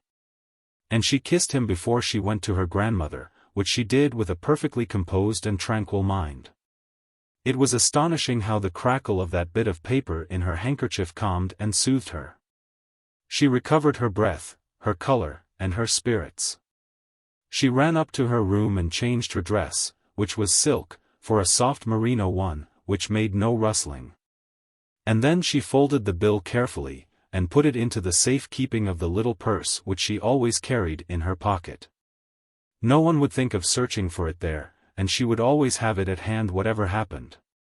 When she had made these needful arrangements, she went to old Mrs. Tozer, and took her comfortably upstairs. Never was there a more devoted nurse. The old lady chatted cheerfully, yet sympathetically, of the poor gentleman and his illness, with the half-satisfaction of an invalid in hearing of someone else who is ill. And be sure you take him some of the port wine as the doctor ordered, and Tozer paid that dear for. I don't care for it, not a bit, Phoebe. I'd sooner have it from the grocer's, at 2 shillings a bottle. That's what I've always been used to, when I did take a glass of wine now and again. But I dare say as Mr. May would like it, poor gentleman. When Mrs. Tozer had laid her head, all nodding with white muslin frills, edged with cotton lace, upon her pillow, Phoebe, noiseless in her soft merino gown, went back, accompanied by Martha, to the parsonage, where Ursula's careworn face lighted a little at sight of her. Ursula had left her father for the moment in Betsy's care, to get something that was wanted, and she stole into the dining-room on hearing of her friend's arrival, and talked a little in a whisper. Though the sick man was on the upper floor, and could not possibly have heard anything. Northcote was still there, sitting with Reginald, too anxious and excited to go away, and they all conversed in whispers, the 3 of them talking together for the benefit of the newcomer. Not paralysis, at least, he does not think so, a great mental shock, but we can't tell a bit what it was, coming when he was dreadfully tired, and not able to bear it. They all spoke together, each of them saying a few words, and kept close together in the center of the room, a curious little half-frightened group. Overawed and subdued by the sudden change and strange calamity dropped into their midst. Phoebe seemed to bring them new life and hope. If it is going to be an illness, she said, you gentlemen had better go home and go to bed, to be able to help us when we want help. Anyhow, what good can they do, Ursula? They had much better go to bed. Ursula looked at them with a certain regret. Though they could not do much good, it was a relief to come and whisper a few words to them now and then, giving them news of the patient. But Phoebe was right, and there was nothing to be said against her decision. The 2 young women and the faithful Betsy were enough, and, indeed, more than enough to watch over Mr. May. Chapter 41. A morning's work. Go and lie down for an hour, whispered Phoebe. I am not sleepy at all. I have sat up before, and never felt it, you never did, I can see it in your poor little white face, and besides, I am steadier, because I am not so anxious. Now go, Ursula, if you are really fond of me, as you say. Oh, Phoebe. If you think he is a little better. Oh, how horrible it is to be sleepy, as if you were all body, and had no heart at all. You have plenty of heart, but you have never been used to this nursing. Leave your door open, so that I may call you in a moment. I have sat up often. Now go, to please me, said Phoebe. She had another object than mere rest to her friend, who at last, very much ashamed and crying softly, yet so weary that nothing on this earth seemed so desirable to her as sleep, crept to her room. And lay down there as the pale morning began to dawn. Betsy slept heavily in an easy chair outside the door of the sick-room. She was there at hand in case anything was wanted, but she was happily unconscious where she was, sleeping the sleep of hard work and a mind undisturbed.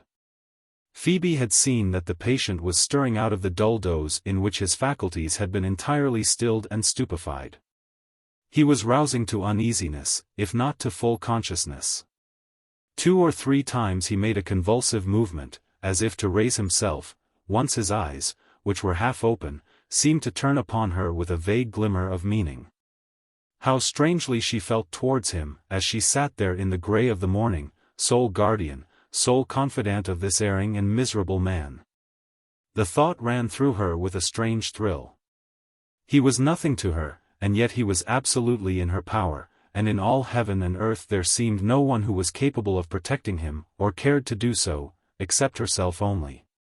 She sat looking at him with a great pity in her mind, determined to be his true protector, to deliver him from what he himself had done.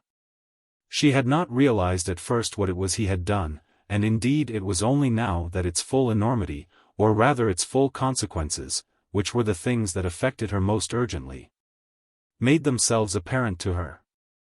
Generalizations are unsafe things, and whether it was because she was a woman that Phoebe, passing over the crime, fixed her thoughts upon the punishment, I do not venture to say, but she did so.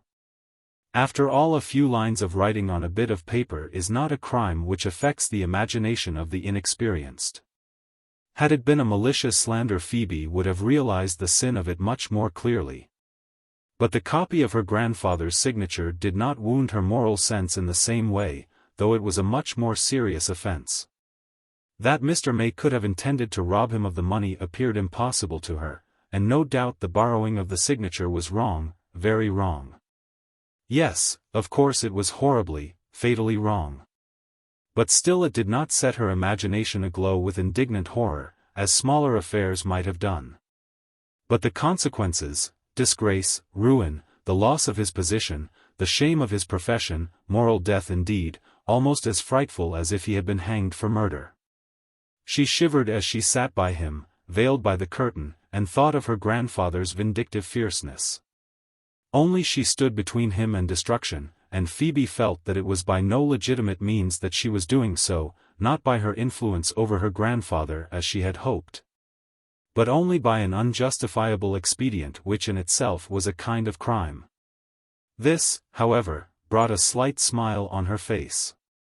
She took out her little purse from her pocket, and looked at the bit of paper carefully folded in it. The faint perfume of the Russia leather had already communicated itself to the document, which had not been so pleasant in Tozer's hands. As she looked at it lying peacefully on her lap, her attention was suddenly called by the patient, who sat upright and looked furtively about him, with his hand upon the coverings ready to throw them off. His ghastly white face peered at her from behind the curtain with wild eagerness, then relaxed, when he met her eye, into a kind of idiot smile, a painful attempt to divert suspicion. And he fell back again with a groan. The trance that had stupefied him was over, he had recovered some kind of consciousness, how much or how little she could not tell. His mind now seemed to be set upon hiding himself, drawing his coverings over him, and concealing himself with the curtain, at which he grasped with an excess of force which neutralized itself. "Mr. May," said Phoebe, softly. "Mr. May. Do you know me?" She could not tell what answer he made, or if he made any answer. He crouched down under the bedclothes, pulling them over his face, trying to hide himself from her, from which she divined that he did recognize her, confused though his faculties were. Then a hoarse murmuring sound seemed to come out of the pillow. It was some time before she could make out what it was. "Where am I?" he said. With the lightning speed of sympathy and pity, Phoebe divined what his terror was. She said, almost whispering, "At home, in your own bed, at home. And safe. Oh, don't you know me? I am Phoebe." Then after a pause, "Tozer's granddaughter, do you know me now?" The strange, scared, white-faced spectre shrank under his covering, till she could see no more of him except 2 wild eyes full of terror which was almost madness. "Listen," she said eagerly, "try to understand. Oh, Mr. May, try to understand. I know about it, I know everything, and you are safe, quite safe, you need not have any fear." He did not follow what she said, Phoebe perceived with pain and terror. Even the impression made by the first sight of her seemed to fade from his mind. His grasp relaxed upon the curtains and coverlet, and then the hoarse murmuring was resumed. Straining all her ears, she made out that he was not speaking to her or anyone, but moaned to himself, saying the same words over and over again. It took her a long time to make out even what these words were. When at last she did make them out, they filled the girl with an alarm beyond words. "It used to be hanging," he said. "Hard labor. Can I bear hard labor? And the children, the children. Hard labor, for life. Hanging, was soon over. The children. I cannot bear it. I never was put to hard labor in all my life." Phoebe was too sick at heart to listen to more. She drew a little apart, but near enough to be seen by him. If he chose to spring up, to fling himself from the window, as she had heard of men doing in delirium, who could restrain him? Not she, a slight girl, nor Betsy, even if Betsy could be roused to the danger. She did not know how long the vigil which followed lasted, but it seemed like years to her. And when at last she was relieved by the joyful sound of Reginald's voice and footstep coming up the stairs, she felt disposed to run to the glass at once, and look if her hair had grown white, or her countenance permanently changed with the terror. Reginald, for his part, thought of his father in the second place only, as children are apt to do. He came up to her first, and with a thrill in his voice of surprise and emotion, addressed her hastily by her name. "Phoebe! Is it you who are watching, you, darling? Hush! I sent Ursula to bed.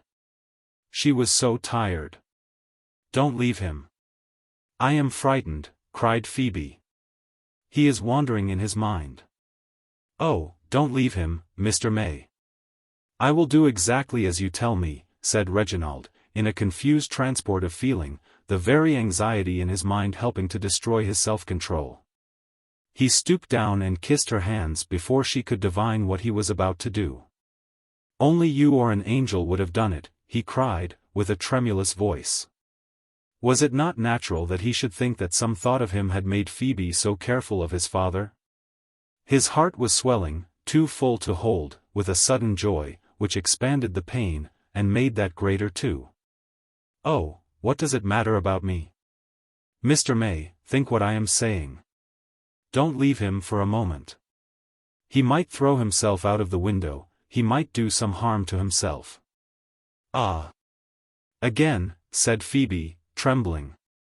But this time it was only a convulsive start, nothing more.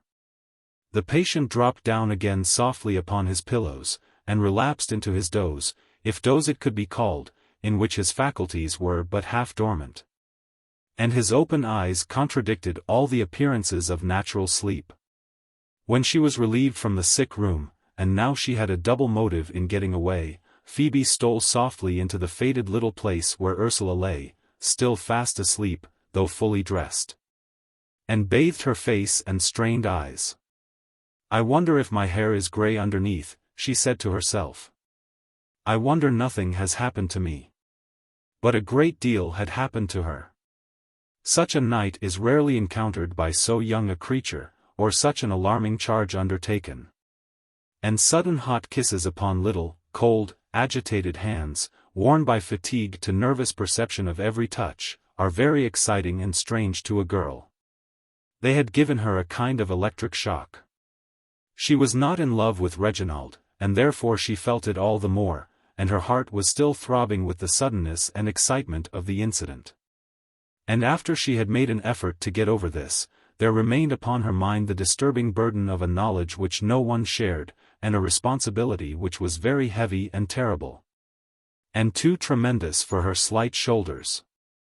After she had made that hasty toilette, she sat down for a moment at the foot of the bed on which Ursula lay sleeping, unconscious of all those mysteries, and tried to think. It is not an easy process at any time, but after a long night's watching, terror, and agitation, it seemed more impossible to Phoebe than it had ever done before. And she had so much occasion for thought, so much need of the power of judging clearly. What was she to do, not tomorrow, or next week, but now? She had taken the responsibility of the whole upon herself by the sudden step she had taken last night, but, bold as she had been, Phoebe was ignorant. She did not know whether her theft of the bill would really stop the whole proceedings, as had seemed so certain last night.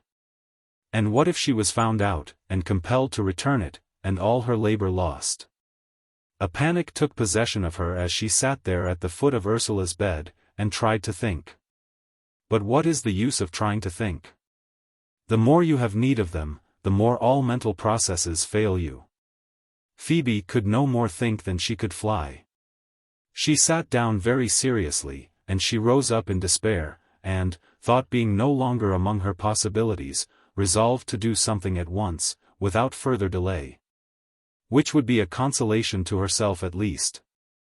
How wonderful it was to go out in the fresh early morning, and see the people moving about their work, going up and down with indifferent faces, quite unconcerned about the day and all it might bring forth. She went up Grange Lane with a curious uncertainty as to what she should do next, feeling her own extraordinary independence more than anything else. Phoebe felt like a man who has been out all night, who has his own future all in his hands, nobody having any right to explanation or information about what he may choose to do, or to expect from him anything beyond what he himself may please to give. Very few people are in this absolutely free position, but this was how Phoebe represented it to herself, having, like all other girls, unbounded belief in the independence and freedom possessed by men. Many times in her life she had regarded with envy this independence, which, with a sigh, she had felt to be impossible. But now that she had it, Phoebe did not like it. What she would have given to have gone to someone, almost anyone, and told her dilemma, and put the burden a little off her shoulders. But she durst not say a word to anyone. Very anxious and preoccupied, she went up Grange Lane. Home? She did not know, perhaps she would have thought of something before she reached the gate of number 6. And accordingly, when she had lifted her hand to ring the bell, and made a step aside to enter, an inspiration came to Phoebe. She turned away from the door and went on up into the town, cautiously drawing her veil over her face, for already the apprentices were taking down the shutters from her uncle's shop. And she might be seen. Cotstein's shop was late of opening that morning, and its master was very restless and unhappy. He had heard nothing more about the bill, but a conviction of something wrong had crept into his mind. It was an altogether different sensation from the anxiety he had hitherto felt. This was no anxiety to speak of, but a dull pain and aching conviction that all was not right. When he saw the young lady entering the shop, Cotstein's spirits rose a little, for a new customer was pleasant, and though he thought he had seen her, he did not know who she was. She was pleasant to look upon, and it was not often that anyone came so early. He came forward with anxious politeness. The boy, who was always late, and a useless creature, more expense than he was worth, had not appeared, and therefore Cotstein was alone. "I wanted to speak to you, please," said Phoebe. "Will you mind if I speak very plainly, without any ceremony? Mr. Cotstein, I am Mr. Tozer's granddaughter, and live with him at number 6 in the lane. I dare say you have often seen me with Miss May." Yes, miss, certainly," he said, with a thrill of alarm and excitement running through him. He felt his knees knocked together under cover of the counter, and yet he did not know what he feared. "Will you please tell me frankly, in confidence, about the bill which was brought to my grandfather yesterday?" said Phoebe, bringing out the question with a rush. Whether she was doing wrong, whether she might bring insult upon herself, whether it was an interference unwarrantable and unjustifiable, she could not tell. She was in as great a fright as Cotstein, and more anxious still than he was, but fortunately her agitation did not show. "What am I to tell you about it, miss?" said the man, terrified. "Is it Mr. Tozer as has sent you? Lord help me! I know as he can sell me up if he has a mind, but he knows it ain't me." "Don't speak so loud," said Phoebe, trembling too. Nobody must hear. And remember, you are never to talk of this to anyone else, but tell me plainly, that there may be no mistake. Is it, Mr. May? Miss Tozer, said Catastrophe, who was shaking from head to foot, if that's your name, I don't want to say a word against my clergyman. He's stood by me many a day as I wanted him, and wanted him bad, but as I'm a living man, that money was never for me. And now he's agone and left me in the lurch, and if your grandfather likes he can sell me up, and that's the truth. I've got 7 children, said the poor man, with a sob breaking his voice, and a missus. And nothing as isn't in the business, not a penny, except £1 or 2 in a savings bank, as would never count. And I don't deny as he could sell me up, but oh! Miss, he knows very well it ain't for me. Mr. Catastrophe, said Phoebe, impressively, you don't know, I suppose, that Mr. May had a fit when he received your note last night? Lord help us! Oh! God forgive me, I've done him wrong, poor gentleman, if that's true. It is quite true, he is very ill, he can't give you any advice, or assist you in any way, should grandpapa be unkind. He could not even understand if you told him what has happened. Once more Catastrophe's knees knocked against each other in the shadow of the counter. His very lips trembled as he stood regarding his strange visitor with scared and wondering eyes. Now listen, please, said Phoebe, earnestly. If anyone comes to you about the bill today, don't say anything about him. Say you got it, in the way of business, say anything you please, but don't mention him. If you will promise me this, I will see that you don't come to any harm. Yes, I will. You may say I am not the sort of person to know about business, and it is quite true. But whoever comes to you remember this, if you don't mention Mr. May, I will see you safely through it, do you understand? Phoebe leant across the counter in her earnestness. She was not the kind of person to talk about bills, or to be a satisfactory security for a man in business. But Catastrophe was a poor man, and he was ready to catch at a straw in the turbid ocean of debt and poverty which seemed closing round him. He gave the required promise with his heart in his mouth. Then Phoebe returned down the street. Her fatigue began to tell upon her, but she knew that she dared not give in, or allow that she was fatigued. However heavy with sleep her eyes might be, she must keep awake and watchful. Nothing, if she could help it, must so much as turn the attention of the world in Mr. May's direction. By this time she was much too deeply interested to ask herself why she should do so much for Mr. May. He was her charge, her burden, as helpless in her hands as a child. And nobody but herself knew anything about it.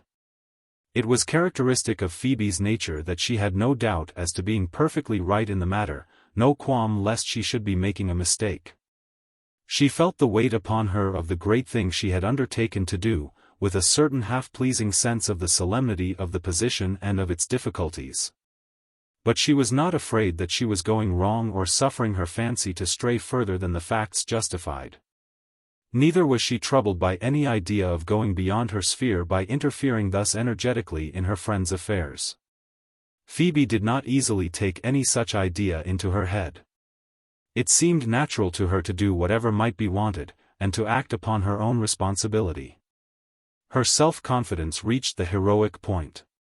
She knew that she was right, and she knew moreover that in this whole matter she alone was right. Therefore the necessity of keeping up, of keeping alert and vigilant, of holding in her hand the threads of all these varied complications was not disagreeable to her. Though she fully felt its importance, nay, almost exaggerated it in her own mind if that could be. She felt the dangerous character of the circumstances around her, and her heart was sore with pity for the culprit, or as she called him to herself the chief sufferer. And yet all the same Phoebe felt a certain sense of satisfaction in the great role she herself was playing. She felt equal to it, though she scarcely knew what was the next step she ought to take. She was walking slowly, full of thought, to Tozer's door, pondering upon this, when the sound of rapid wheels behind roused her attention, and looking up, surprised, she suddenly saw leaping out of a dog-cart the imposing figure of Clarence Copperhead, of whom she had not been thinking at all. He came down with a heavy leap, leaving the light carriage swinging and quivering behind him with the shock of his withdrawal. "Miss Phoebe," he said, breathless, "here's luck. I came over to see you, and you are the first person I set eyes on." He was rather heavy to make such a jump, and it took away his breath. "To see me?" she said, laughing, though her heart began to stir. "That is very odd. I thought you must have come to see poor Mr. May, who is so ill. You know." "May be hanged," said the young man. "I mean, never mind, I don't mean him any harm, though, by Jove, if you make such a pet of him, I don't know what I shall think. Miss Phoebe, I've come over post-haste, as you may see. Chiefly to see you, and to try a horse as well," he added, "which the governor has just bought. He's a very good un to go. And pleased the governor would be if he knew the use I had put him to," he concluded, with a half-laugh. Phoebe knew as well as he did what that use was. He had brought his father's horse out for the first time, to carry him here to propose to her, in spite of his father. This was the delicate meaning which it amused him to think of. She understood it all, and it brought a glow of color to her face, but it did not steel her heart against him. She knew her Clarence, and that his standard of fine feeling and mental elevation was not high. "Look here," he said, "I wish I could speak to you, Miss Phoebe, somewhere better than in the street." "Yes, in the garden, that will do. It ain't much of a place either to make a proposal in, for that's what I've come to do, but you don't want me to go down on my knees, or make a fuss, eh? I got up in the middle of the night to be here first thing and see you." "I never had a great deal to say for myself," said Clarence, "you won't expect me to make you fine speeches. But I am fond of you, awfully fond of you, Phoebe, that's the truth. You suit me down to the ground, music and everything. There's no girl I ever met that has taken such a hold upon me as you." Phoebe heard him very quietly, but her heart beat loud. She stood on the gravel between the flower borders, where the primroses were beginning to wither, and glanced over her life of the past and that of the future, which were divided by this moment like the two beds of flowers. One homely, not very distinguished, simple enough, the other exalted by wealth to something quite above mediocrity. Her heart swelled, full as it was with so many emotions of a totally different kind. She had gained a great prize, though it might not be very much to look at. More or less, she was conscious this golden apple had been hanging before her eyes for years, and now it had dropped into her hand. A gentle glow of contentment diffused itself all over her, not transport, indeed, but satisfaction, which was better. "Mr. Copperhead," she said, softly. "No, hang it all, call me Clarence, Phoebe, if you're going to have me," he cried, putting out his big hands. "Grandmamma is looking at us from the window," she said, hurriedly, withdrawing a little from him. "Well, and what does that matter? The old lady won't say a word, depend upon it, when she knows. Look here, Phoebe, I'll have an answer. Yes or no? Have you got your father's consent, Clarence?" "Ah, it is yes then. I thought it would be yes," he cried, seizing her in his arms. "As for the governor," added Clarence, after an interval, snapping his fingers, "I don't care that for the governor. When I've set my mind on a thing, it ain't the governor, or 20 governors, that will stop me." Chapter 42. A great mental shock. "Have you any notion what was the cause?" "None," said Reginald. "Oh, no, none at all," said Ursula. They were all three standing at the door of the sickroom, in which already a great transformation had taken place. The doctor had sent a nurse to attend upon the patient. He had told them that their father was attacked by some mysterious affection of the brain, and that none of them were equal to the responsibility of nursing him. His children thus banished had set the door ajar, and were congregated round it watching what went on within. They did not know what to do. It was Northcote who was asking these questions. It was he who was most active among them. The others stood half-stunned, wholly ignorant, not knowing what to do. "I don't think Papa is ill at all," said Janey. "Look how he glares about him, just as I've seen him do when he was writing a sermon, ready to pounce upon anyone that made a noise. He is watching that woman. Why should he lie in bed like that, and be taken care of when he is just as well as I am? You have made a mistake, all the rest of you. I would go and speak to him, and tell him to get up and not make all this fuss, if it was me." "Oh, Janey. Hold your tongue," said Ursula. But she, too, looked half scared at the bed, and then turned wistful inquiring eyes to Northcote. As for Reginald, he stood uncertain, bewildered, all the color gone out of his face, and all the energy out of his heart. He knew nothing of his father's affairs, or of anything that might disturb his mind. His mind. All that his son knew of this was, that whatsoever things disturbed other minds his father had always contemptuously scouted all such nonsense. "Take some medicine," Mr. May had been in the habit of saying. Mind? You mean digestion. Was it nothing more than some complicated indigestion that affected him now? "Is it anything about money?" said Northcote. They all turned and looked at him. The idea entered their minds for the first time. Yes, very likely it was money. "We have always been poor," said Ursula, wistfully. Northcote took her hand into his. None of them except Ursula herself paid any attention to this involuntary, almost unconscious caress, and even to her it seemed a thing of course, and quite natural that he should be one of them, taking his share in all that was going on. "I am not poor," he said, faltering. "You must not think me presumptuous, May. But the first thing to be done is to get him out of his difficulties, if he is in difficulties, and you must let me help to do it. I think you and I should go out and see about it at once." "Go, where?" Reginald, like most young people, had taken little notice of his father's proceedings. So long as things went smoothly, what had he to do with them? When there was a pressure for money, he knew he should hear of it, at least in the shape of reproaches and sneers from his father at his useless life, and the expenses of the family. But even these reproaches had died away of late, since Reginald had possessed an income of his own, and since the revenues of the parsonage had been increased by Clarence Copperhead. Reginald was more helpless than a stranger. He did not know where to turn. "Do you think we could ask him?" "I am almost of Janey's opinion.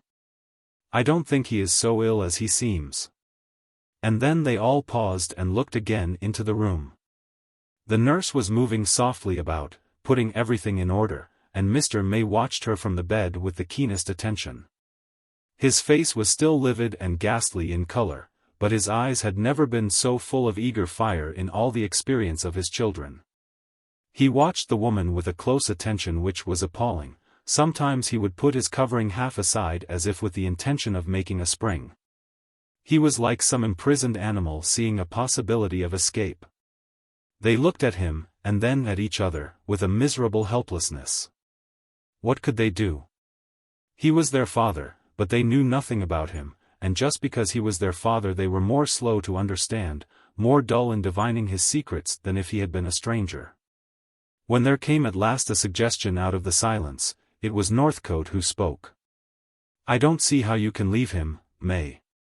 It is plain he wants watching." "I will go if you will let me, if Ursula will say I may," said the young man with a little break in his voice. This roused them all to another question, quite different from the first one. Her brother and sister looked at Ursula, one with a keen pang of involuntary envy, the other with a sharp thrill of pleasurable excitement. Oddly enough they could all of them pass by their father and leave him out of the question, more easily, with less strain of mind, than strangers could. Ursula for her part did not say anything. But she looked at her lover with eyes in which two big tears were standing.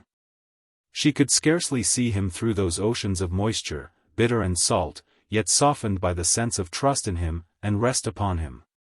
When he stooped and kissed her on the forehead before them all, the girl did not blush.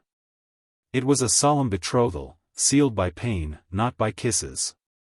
"Yes, go," she said to him in words which were half sobs, and which he understood, but no one else. "You perceive," he said, "it is not a stranger interfering in your affairs, May, but Ursula doing her natural work for her father through me, her representative. God bless her. I am Ursula now," he said with a broken laugh of joy, then grew suddenly grave again. "You trust me, May?" Poor Reginald's heart swelled. This little scene so calmly transacted under his eyes, would it ever happen for him, or anything like it? No, his reason told him, and yet, still he was thinking but little of his father. He had his duty too, and this happened to be his duty, but no warmer impulse was in the poor young fellow's heart. And thus the day went on. It was afternoon already, and soon the sky began to darken. When his children went into the room, Mr. May took no notice of them, not that he did not know them, but because his whole faculties were fixed upon that woman who was his nurse, and who had all her wits about her, and meant to keep him there, and to carry out the doctor's instructions should heaven and earth melt away around her. She too perceived well enough how he was watching her, and being familiar with all the ways, as she thought, of the mentally afflicted, concluded in her mind that her new patient was further gone than the doctor thought.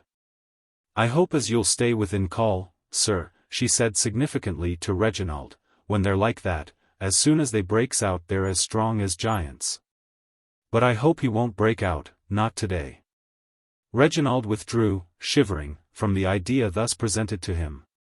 He stole down to his father's study, notwithstanding the warning she had given him, and there with a sick heart set to work to endeavor to understand his father, nay, more than that, to try to find him out. The young man felt a thrill of nervous trembling come over him when he sat down in his father's chair and timidly opened some of the drawers.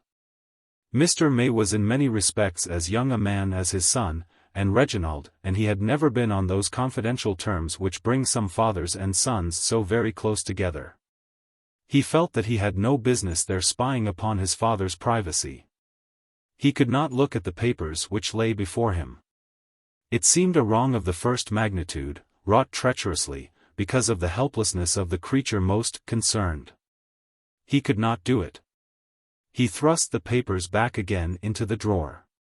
In point of fact there were no secrets in the papers, nor much to be found out in Mr. May's private life. All its dark side might be inferred from, without being revealed in, the little book which lay innocently on the desk, and which Reginald looked over, thinking no harm. In it there were 2 or 3 entries which at length roused his curiosity. Catastrophe, October 10th, Catastrophe, January 12th, C&T, April 18th. What did this mean? Reginald remembered to have seen Catastrophe paying furtive visits in the study.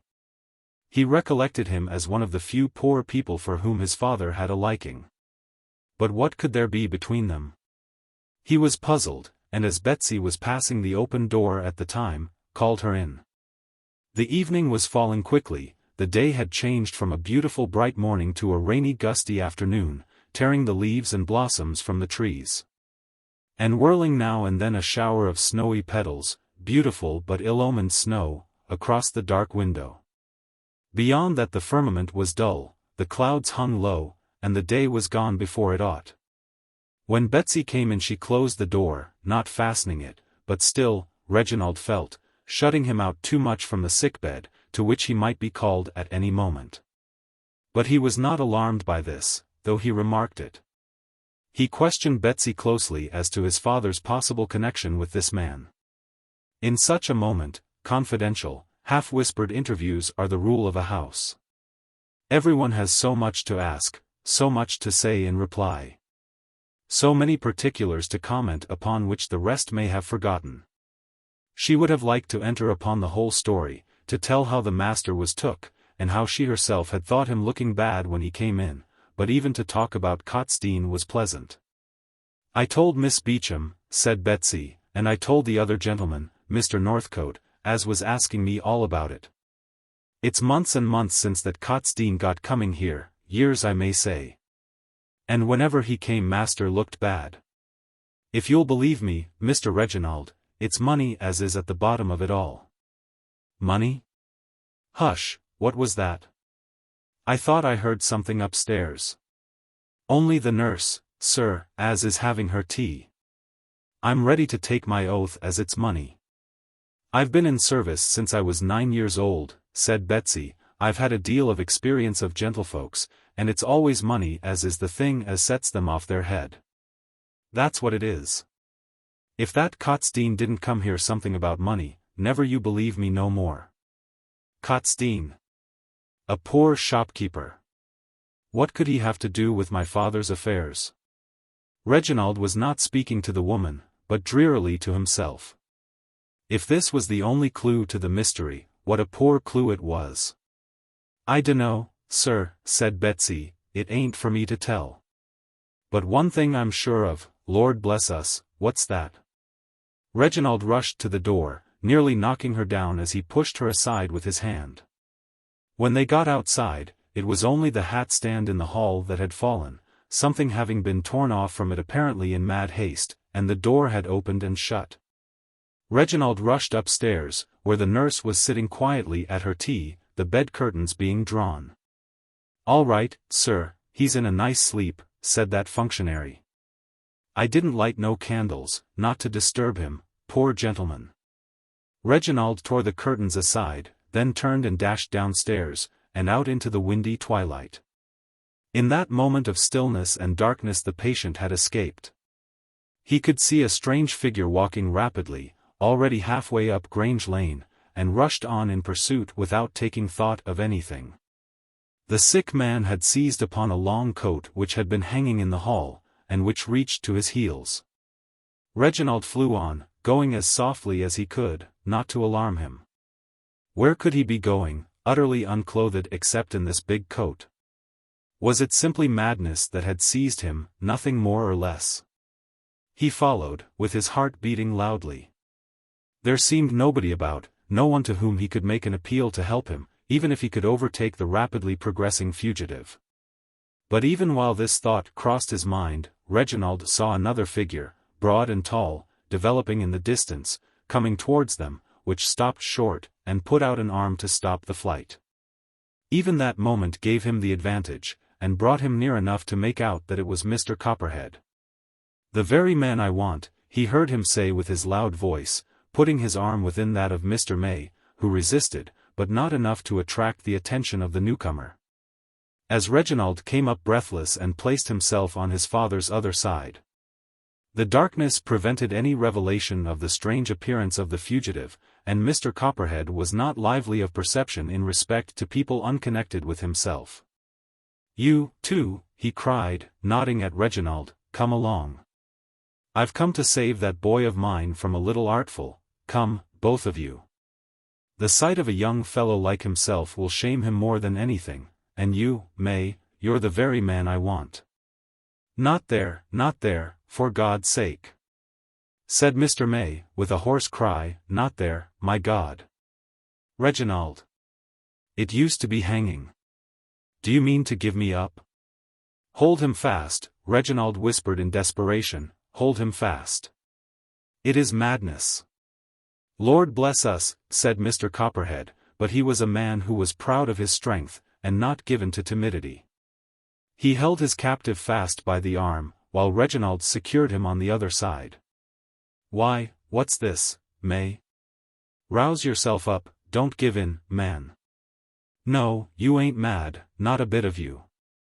Come along, wait here at Tozer's for me, while I do my business, and then I'll look after you.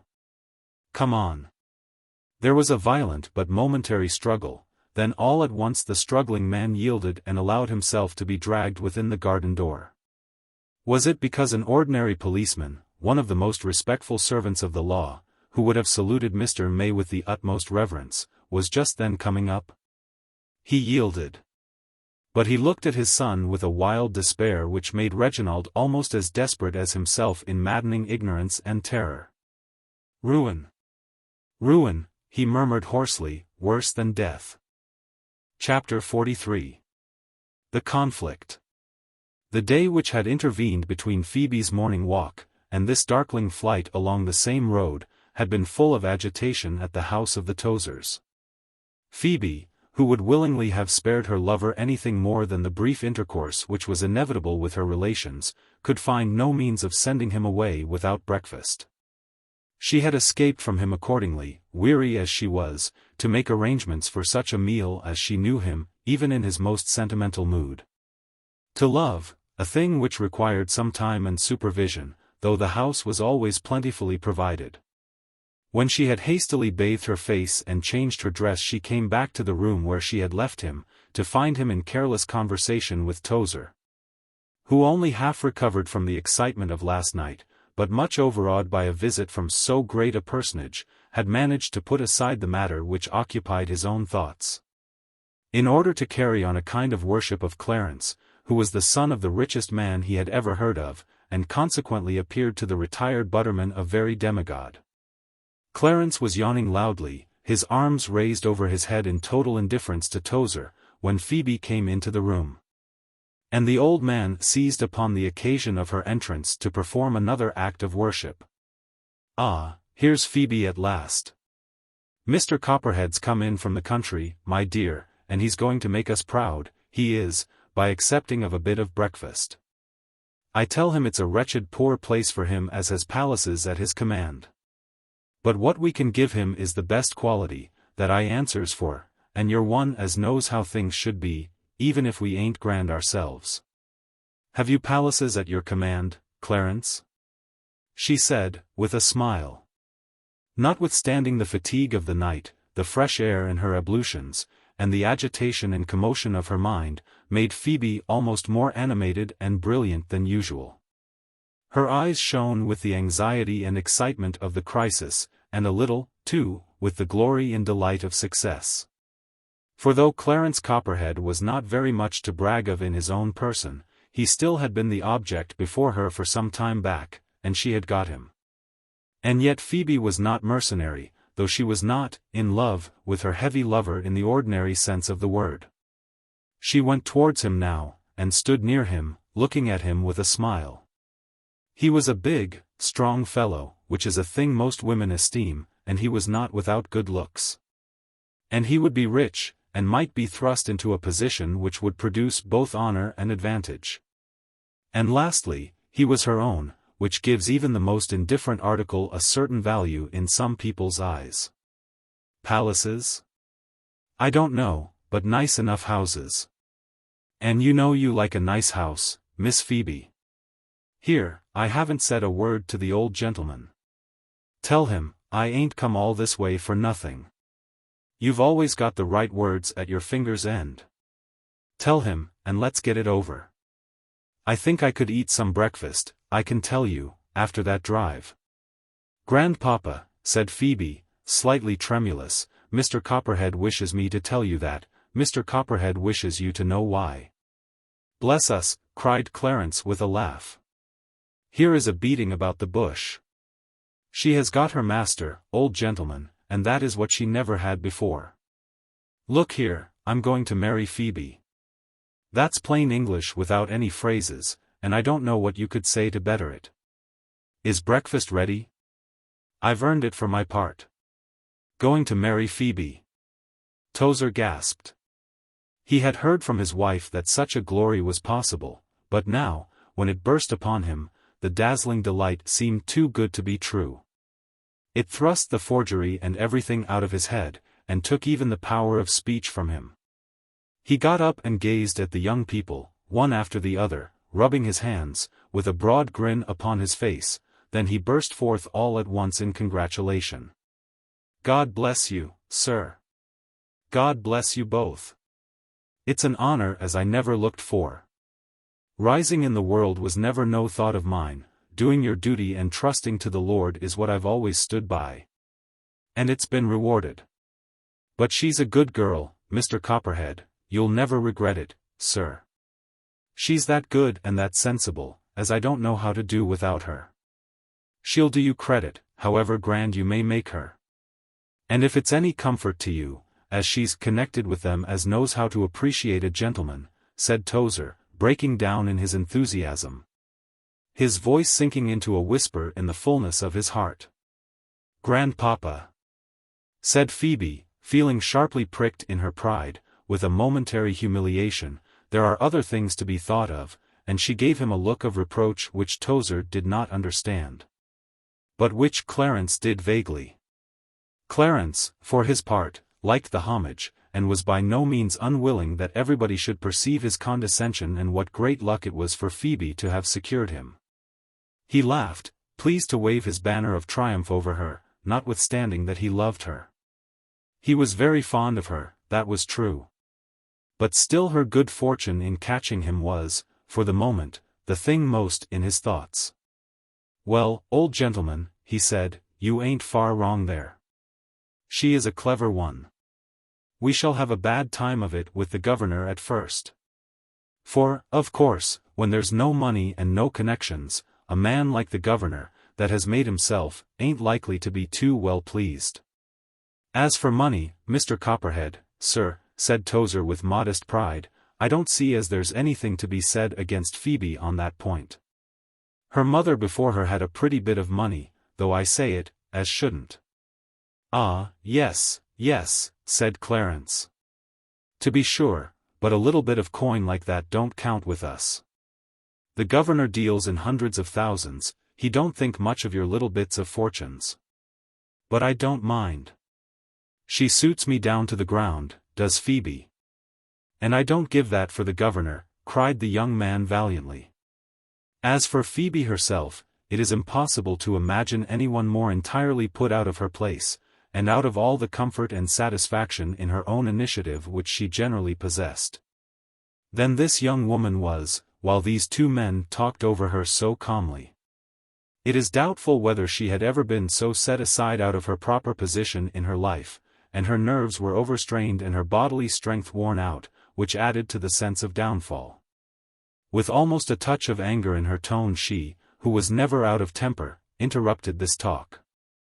"I think breakfast is ready, grandpapa.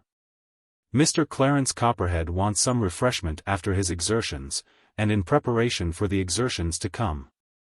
For I suppose your papa is very likely to follow you to Carlingford," she added, with a low laugh, turning to her lover. "I know Mr. Copperhead very well, and I should not like my first meeting with him after I had thwarted all his views." "Phoebe! You don't mean to desert me? By Jove! I'll face him and 20 like him if you'll only stand by me," he cried, which was a speech that made amends. She suffered him to lead her into breakfast less formally than is the ordinary fashion, and his hand on her trim waist did not displease the girl. No.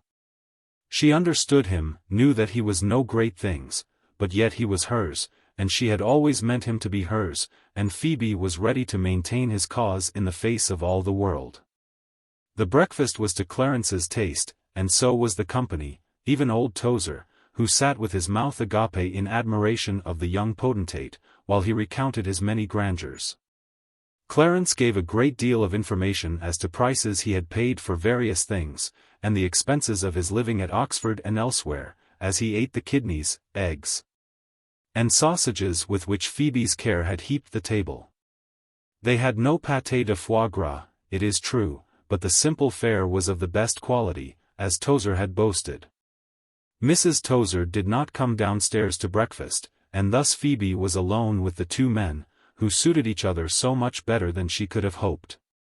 The girl sat by them languidly, though with a beating heart, wondering, as girls will wonder sometimes, if all men were like these, braggarts and believers in brag, worshippers of money and price.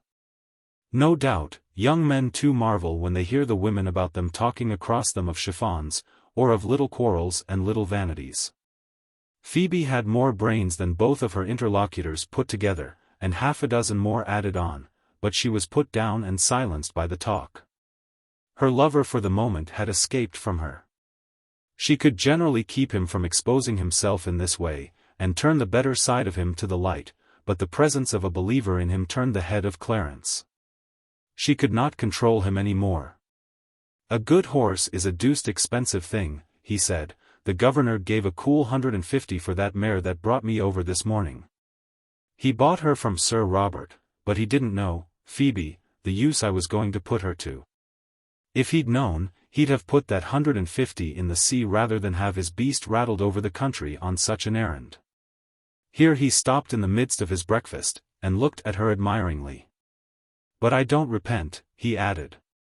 "I'd do it again tomorrow if it wasn't done already.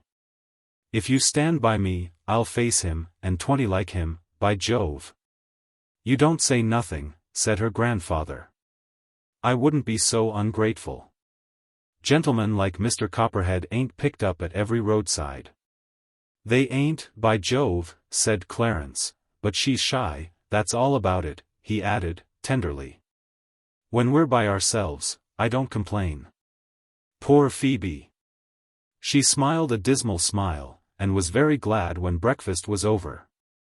After that she took him into the garden, into the bright morning air, which kept her up, and where she could keep her Clarence in hand and amuse him, without allowing this revelation of the worst side of him. While they were there, Martha admitted the visitor of yesterday, Mr. Simpson from the bank, bringing back to Phoebe's mind all the other matter of which it had been full. "Don't you think you ought to go and see about the horse and the dog-cart?" she said suddenly, turning to her lover with one of those sudden changes which kept the dull young man amused. "You don't know what they may be about." "They can't be up to much," said Clarence. "Thank you, Miss Phoebe, I like you better than the mare." "But you can't be here all day, and I can't be here all day," she said. "I must look after grandmamma, and you ought to go down and inquire after poor Mr. May, he is so ill. I have been there all night, helping Ursula. You ought to go and ask for him. People don't forget all the duties of life because a thing of this sort has happened." "Because they've popped and been accepted," said graceful Clarence. "By Jove! I'll go. I'll tell young May. I'd like to see his face when I tell him the news. You may look as demure as you like, but you know what spoons he has been upon you, and the old fellow too, made me as jealous as King Lear sometimes," cried the happy lover, with a laugh. "He meant Othello, let us suppose." "Nonsense, Clarence. But go, please go. I must run to grandmamma." Mr. Simpson had gone in, and Phoebe's heart had begun to beat loudly in her throat. But it was not so easy to get rid of this ardent lover, and when at last he did go, he was slightly sulky, which was not a state of mind to be encouraged. She rushed upstairs to her grandmother's room, which was over the little room where Tozer sat, and from which she could already hear sounds of conversation rapidly rising in tone, and the noise of opening and shutting drawers, and a general rummage. Phoebe never knew what she said to the kind old woman, who kissed and wept over her, exulting in the news. "I ain't been so pleased since my Phoebe told me as she was to marry a minister," said Mrs. Tozer, "and this is a rise in life a deal grander than the best of ministers. But, bless your heart, what shall I do without you?" cried the old woman, sobbing. Presently Tozer came in, with an air of angry abstraction, and began to search through drawers and boxes. "I've lost something," he answered, with somber looks, to his wife's inquiry. Phoebe busied herself with her grandmother, and did not ask what it was. It was only when he had searched everywhere that some chance movement directed his eyes to her. She was trembling in spite of herself. He came up to her, and seized her suddenly by the arm. "By George," he cried, "I'm in a dozen minds to search you. Tozer! Let my child alone. How dare you touch her as is as good as Mr. Copperhead's lady? What's she got to do with your dirty papers? Do you think Phoebe would touch them, with a pair of tongs?" cried the angry grandmother. Phoebe shrank with all the cowardice of guilt. Her nerves were unstrung by weariness and excitement. And Tozer, with his little red eyes blazing upon her, was very different in this fury of personal injury, from the grandfather of the morning, who had been ready to see every virtue in her. "I believe as you've got it," he cried, giving her a shake. It was a shot at a venture, said without the least idea of its truth. But before the words had crossed his lips, he felt with a wild passion of rage and wonder that it was true. "Give it up, you hussy!" he shrieked, with a yell of fury, his face convulsed with sudden rage, thickly and with sputtering lips.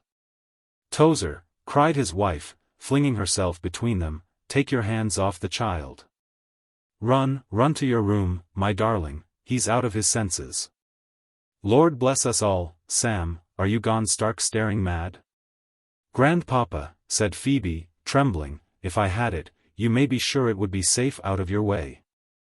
I told you I knew something about it, but you would not hear me.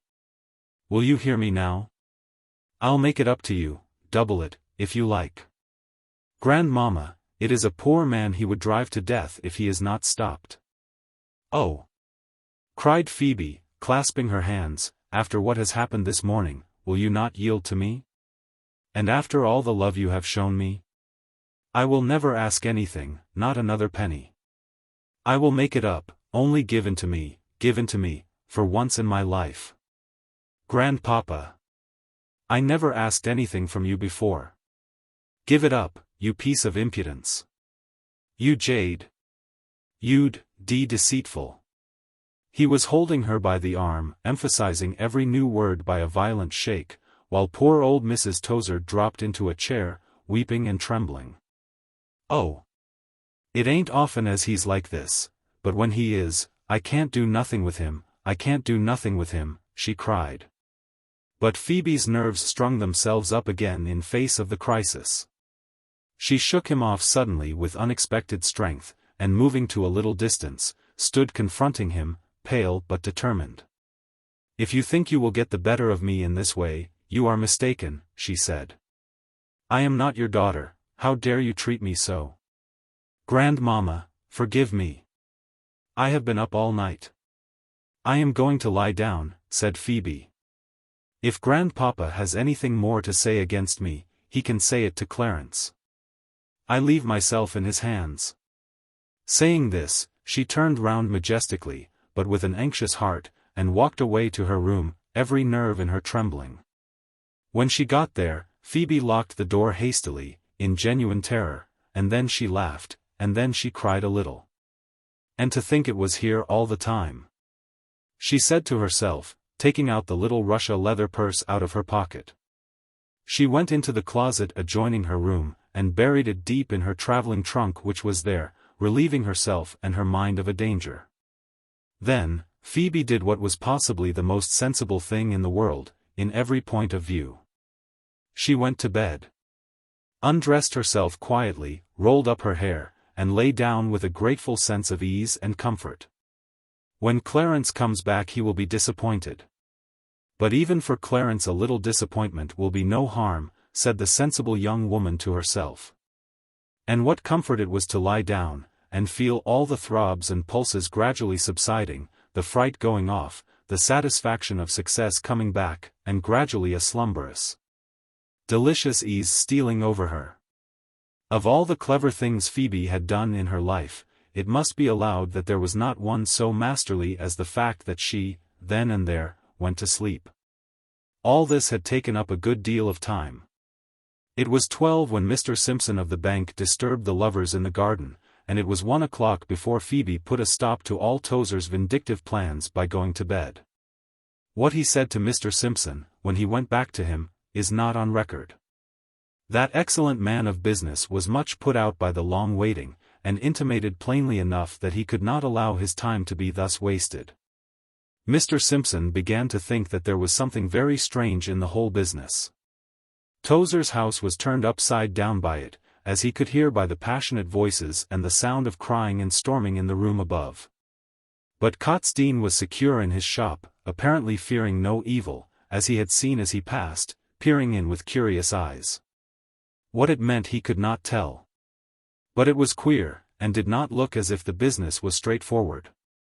When you find the bill, or make up your mind what to do, you can send for me, he said, and went away, suspicious and half angry, leaving Tozer to his own devices.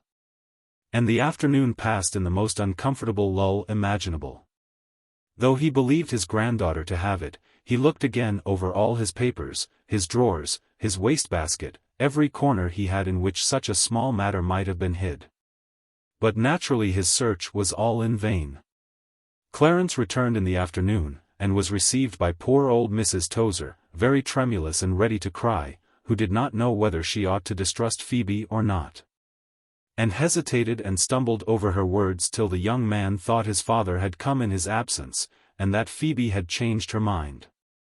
This had the effect of making him extremely eager and anxious, and of subduing the bragging and magnificent mood which the triumphant lover had displayed in the morning. He felt himself taken down a peg or two, in his own fine language. He went to the parsonage and tried very hard to see Ursula, to secure her help in case anything had gone wrong, and then to Reginald, whose vexation at the news he felt sure of, and hoped to enjoy a sight of. But he could see no one in the absorbed and anxious house. What was he to do? He wandered about, growing more and more unhappy, wondering if he had been made to fling himself into the face of fate for no reason, and sure that he could not meet his father without Phoebe's support. He could not even face her relations. It was very different from the day of triumph he had looked for. But, as Phoebe had wisely divined, this disappointment, and all the attending circumstances, did not do him any harm. It was late in the afternoon when Northcote called. He too had acted on the information given by Betsy, and had gone to Cotstein, who made him vaguely aware that Tozer had some share in the business in which Mr. May was involved, and who, on being asked whether it could be set right by money, grew radiant and declared that nothing could be easier. But when Northcote saw Tozer, there ensued a puzzling game at cross purposes, for Tozer had no notion that Mr. May had anything to do with the business, and declined to understand. "I ain't got nothing to do with parsons, and if you'll take my advice, sir, it'd be a deal better for you to give 'em up too. You're aggravating the connection for no good, you are," said Tozer, surely by right of his own troubles and perplexities, and glad to think he could make someone else uncomfortable too. "I shall do in that respect as I think proper," said Northcote, who was not disposed to submit to dictation. "Fact is, he's a deal too well off for a minister," Tozer said to his wife when the young man disappeared. "They're too independent, that sort. And I don't know what he means by his Mays and his fine folks. What have we got to do with Mr. May? Except that he's been good to the child, Tozer. We can't forget as he's been very good to the child." "Oh, dash the child," cried the old man, infuriated, "if you say much more I'll be sorry I ever let you see her face. What has she done with my bill?" "Bill? If it's only a bill, what are you so put out about?" cried Mrs. Tozer. "You'll have dozens again at Christmas, if that is all you want." But the laugh was unsuccessful, and the old man went back to his room to nurse his wrath and to wonder what had come to him. Why had his granddaughter interfered in his business, and what had he to do with Mr. May? Phoebe got up refreshed and comfortable when it was time for the family tea, and came down to her lover, who had come back, and was sitting very dejected by old Mrs. Tozer's side. She was fresh and fair, and in one of her prettiest dresses, having taken pains for him. And notwithstanding Tozer's lowering aspect, and his refusal to speak to her, the meal passed over very cheerfully for the rest of the party. And the two young people once more withdrew to the garden when it was over. The presence of Clarence Copperhead protected Phoebe from all attack. Her grandfather dared not fly out upon her as before, or summon her to give up what she had taken from him. Whatever happened, this wonderful rise in life, this grand match could not be interfered with. He withdrew bitter and exasperated to his own den, leaving his poor wife crying and wretched in the family sitting-room. Mrs. Tozer knew that her husband was not to be trifled with, and that, though the circumstances of Phoebe's betrothal subdued him for the moment, this effect in all probability would not last.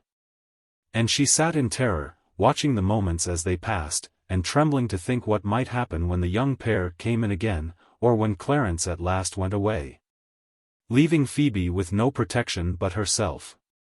Phoebe, too, while she kept her dull companion happy, kept thinking all the while of the same thing with a great tremor of suppressed agitation in her mind.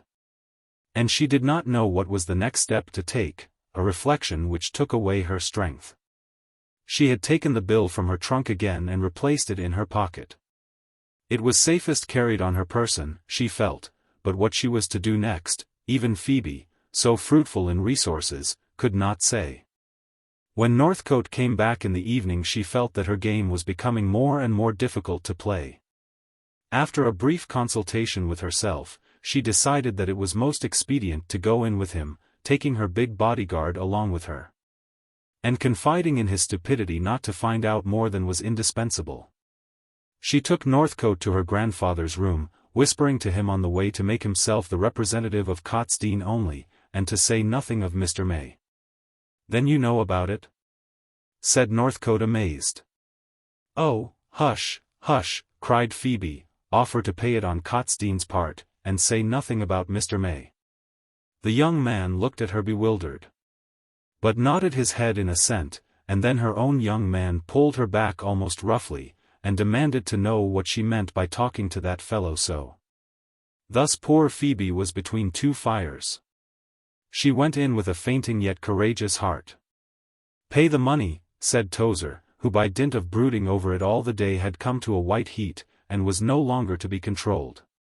"Mr. Northcote, sir, you're a minister, and you don't understand business no more nor women do. Money's money, but there's more than money here. There's my name, sir, as has been made use of in a way. Me go signing of accommodation bills. I'd have cut off my hand sooner. There's that girl there, she's got it. She's been and stolen it from me, Mr. Northcote. Tell her to give it up.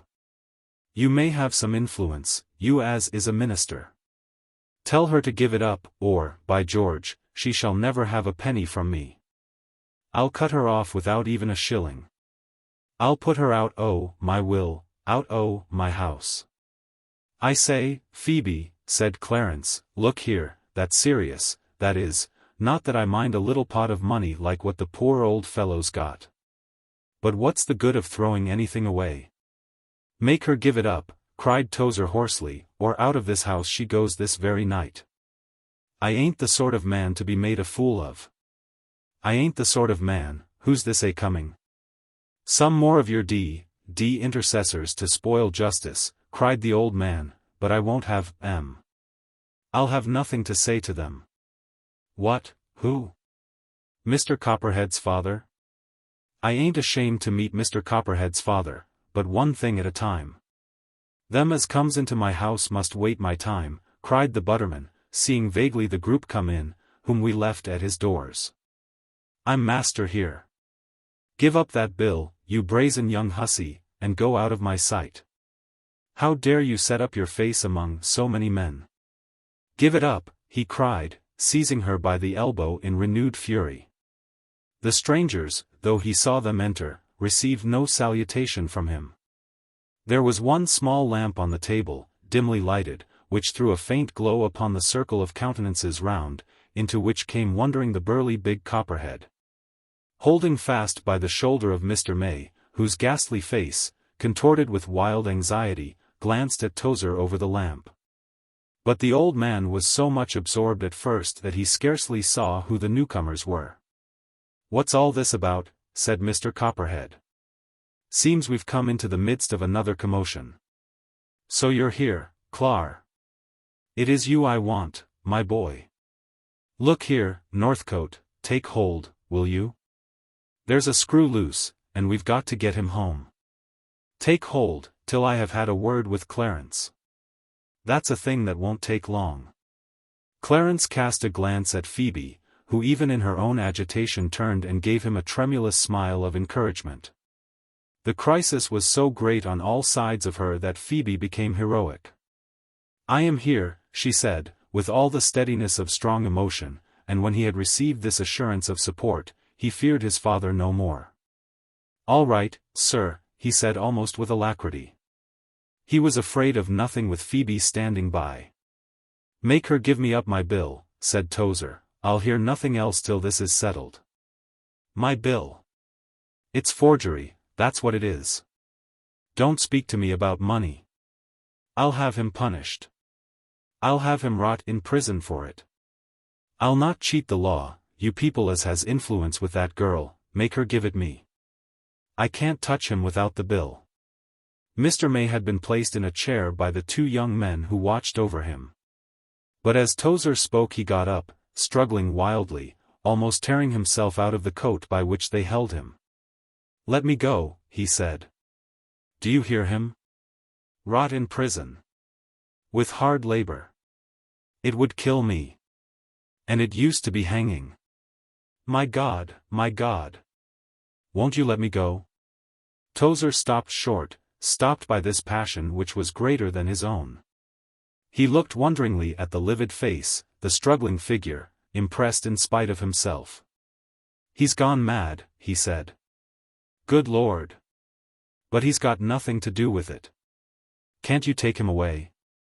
"Grandpapa," said Phoebe in his ear, "here it is, your bill. It was he who did it, and it has driven him mad. Look! I give it up to you, and there he is, that is your work. Now do what you please." Trembling, the old man took the paper out of her hand. He gazed wondering at the other, who somehow moved in his excitement by a sense that the decisive moment had come, stood still too, his arm half pulled out of his coat. His face wild with dread and horror. For a moment they looked at each other in a common agony, neither the one nor the other clear enough to understand, but both feeling that some tremendous crisis had come upon them. "He done it," said Tozer, appalled and almost speechless. "He done it." They all crowded round, a circle of scared faces. Phoebe alone stood calm. She was the only one who knew the whole, except the culprit, who understood nothing with that mad confusion in his eyes. But he was overawed too, and in his very madness recognized the crisis. He stood still, struggling no longer, with his eyes fixed upon the homely figure of the old butterman, who stood trembling, thunderstruck, with that fatal piece of paper in his hand. Tozer had been mad for revenge 2 moments before, almost as wild as the guilty man before him, with a fierce desire to punish and make an example of the man who had wronged him. But this semi-madness was arrested by the sight of the other madman before him, and by the extraordinary shock of this revelation. It took all the strength out of him. He had not looked up to the clergyman as Catastrophe did, but he had looked up to the gentleman, his customer, as being upon an elevation very different from his own, altogether above and beyond him. And the sight of this superior being, thus humbled, maddened, gazing at him with wild terror and agony, more eloquent than any supplication, struck poor old Tozer to the very soul. "God help us all!"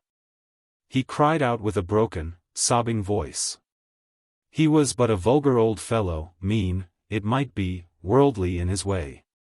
But the terrible mystery of human wickedness and guilt prostrated his common soul with as sharp an anguish of pity and shame as could have befallen the most heroic. It seized upon him so that he could say or do nothing more, forcing hot and salt tears up into his old eyes, and shaking him all over with a tremor as of palsy. The scared faces appeared to come closer to Phoebe, to whom these moments seemed like years. Had her trust been vain? Softly, but with an excitement beyond control, she touched him on the arm. "That's true," said Tozer, half crying. "Something's got to be done. We can't all stand here forever, Phoebe, it's him as has to be thought of. Show it to him, poor gentleman, if he ain't past knowing, and burn it, and let us hear of it no more." Solemnly, in the midst of them all, Phoebe held up the paper before the eyes of the guilty man. If he understood it or not, no one could tell. He did not move, but stared blankly at her and it.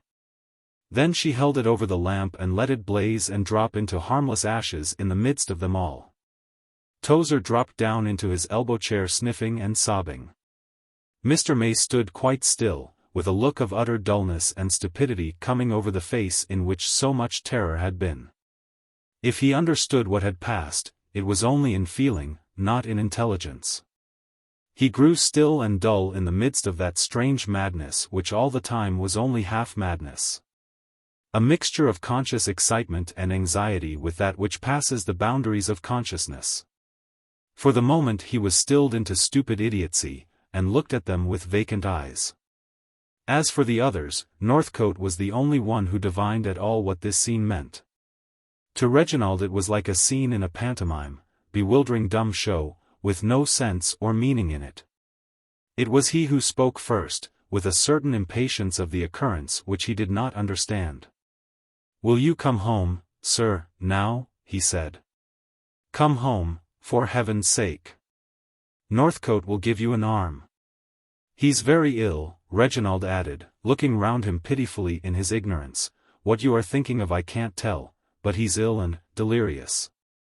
It was Mr. Copperhead who brought him here against my will. Excuse me, Miss Beecham, now I must take him home." "Yes," said Phoebe. The tears came into her eyes as she looked at him. He was not thinking of her at the moment, but she knew he had thought of her, much and tenderly, and she felt that she might never see him again. Phoebe would have liked him to know what she had done, and to know that what she had done was for him chiefly, in order to recompense him a little, poor fellow, for the heart he had given her. Which she could not accept, yet could not be ungrateful for. And yet she was glad, though there was a pang in it, that he should never know, and remain unaware of her effort, for his own sake. But the tears came into her eyes as she looked at him, and he caught the gleam of the moisture which made his heart beat. Something moved her beyond what he knew of. And his heart thrilled with tenderness and wonder, but how should he know what it was? "Give my love to Ursula," she said. "I shall not come tonight as she has a nurse, and I think he will be better. Make her rest, Mr. May, and if I don't see her, say goodbye to her for me." "Goodbye?" "Yes, goodbye, things have happened, tell her I hope she will not forget me," said Phoebe, the tears dropping down her cheeks. "But oh, please never mind me, look at him, he is quite quiet, he is worn out. Take him home." "There is nothing else to be done," said poor Reginald, whose heart began to ache with a sense of the unknown which surrounded him on every side. He took his father by the arm, who had been standing quite silent, motionless, and apathetic. He had no need for any help, for Mr. May went with him at a touch, as docile as a child. Northcote followed with grave looks and very sad. Tozer had been seated in his favorite chair, much subdued, and giving vent now and then to something like a sob. His nerves had been terribly shaken. But as he saw the three gentlemen going away, nature awoke in the old butterman. He put out his hand and plucked Northcote by the sleeve. "I'll not say no to that money, not now, Mr. Northcote, sir," he said. Chapter 44. Phoebe's Last Trial. "Now if you please," said Mr. Copperhead. "I think it's my turn. I wanted May to hear what I had got to say, but as he's ill or mad, or something, it is not much good. I can't imagine what all these incantations meant, and all your play, Miss Phoebe, eyes, and all. That sort of thing don't suit us plain folks. If you don't mind following your friends, I want to speak to old Tozer here by himself. I don't like to have women meddling in my affairs. Grandpapa is very tired, and he is upset," said Phoebe. "I don't think he can have any more said to him tonight. By George, but he shall though, and you too." "Look here," said Mr. Copperhead, "you've taken in my boy Clarence here. He's been a fool, and he always was a fool, but you're not a fool, Miss Phoebe. You know precious well what you're about.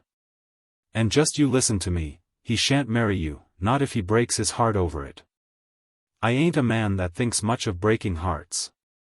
You and he may talk what nonsense you like, but you shan't marry my boy, no, not if there wasn't another woman in the world." "He has asked me," said Phoebe, "but I certainly did not ask him. You must give your orders to your son, Mr. Copperhead. You have no right to dictate to me. Grandpapa, I think you and I have had enough for tonight." With this Phoebe began to close the shutters, which had been left open, and to put away books and things which were lying about. Tozer made a feeble attempt to stop her energetic proceedings. "Talk to the gentleman, Phoebe, if Mr. Copperhead has anything to say to you, don't you go and offend him, my dear," the old man cried in an anxious whisper. And then he raised himself from the chair, in which he had sunk exhausted by the unusual commotions to which he had been subjected. "I am sure, sir," Tozer began, "it ain't my wish, nor the wish o' my family, to do anything as is against your wishes. Grandpapa, said Phoebe, interrupting him ruthlessly. Mr. Copperhead's wishes may be a rule to his own family, but they are not to be a rule to yours. For my part, one won't submit to it. Let him take his son away if he pleases, or if he can, she added, turning round upon Clarence with a smile. Mr. Clarence Copperhead is as free as I am to go or to stay. By Jove, cried that young man, who had been hanging in the background, dark and miserable. He came close up to her, and caught first her sleeve and then her elbow. The contact seemed to give him strength. Look here, sir, he said, ingratiatingly, we don't want to offend you, I don't want to fly in your face. But I can't go on having coaches forever, and here's the only one in the world that can do the business instead of coaches. Phoebe knows I'm fond of her, but that's neither here nor there. Here is the one that can make something of me. I ain't clever, you know it as well as I do, but she is. I don't mind going into Parliament, making speeches, and that sort of thing, if I've got her to back me up. But without her I'll never do anything, without her you may put me in a cupboard, as you've often said. Let me have her, and I'll make a figure, and do you credit. I can't say any fairer, said Clarence, taking the rest of her arm into his grasp, and holding her hand. He was stupid, but he was a man, and Phoebe felt proud of him, for the moment at least. You idiot, cried his father, and I was an idiot too to put any faith in you. Come away from that artful girl. Can't you see that it's all a made-up plan from beginning to end? What was she sent down here for but to catch you, you oaf, you fool, you? Drop her, or you drop me. That's all I've got to say. Yes, drop me, Clarence, said Phoebe, with a smile. For in the meantime you hurt me. See, you have bruised my arm.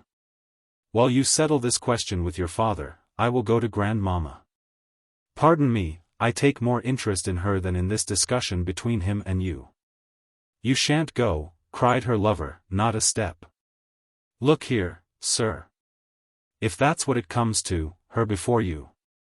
What you've made of me ain't much, is it? But I don't mind what I go in for, as long as she's to the fore. Her before you. Is that your last word? Said Mr. Copperhead. Yes. His son faced him with a face as set and cloudy as his own. The mouth, shut close and sullen, was the same in both.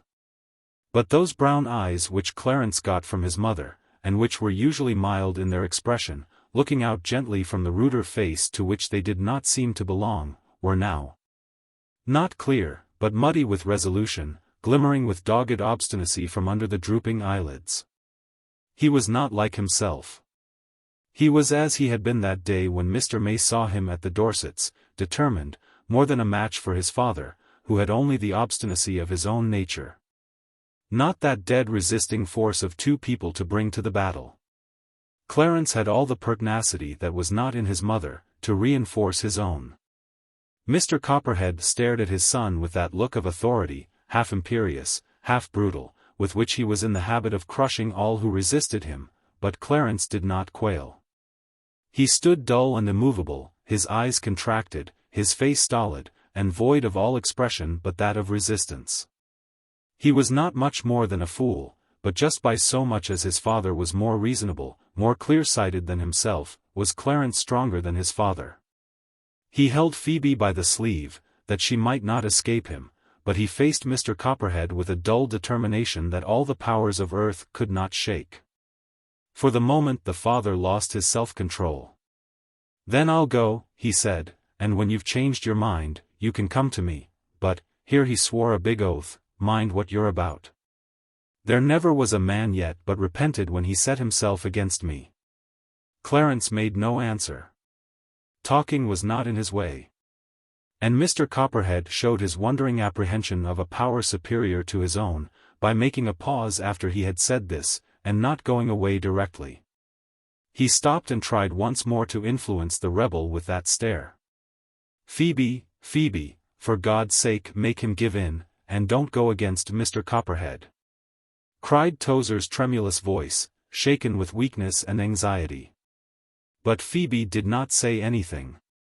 She felt in the hesitation, the pause, the despairing last effort to conquer, that the time of her triumph had nearly come. When he went away, they all stood still and listened to his footsteps going along the passage and through the garden. When he was outside he paused again, evidently with the idea of returning, but changed his mind and went on.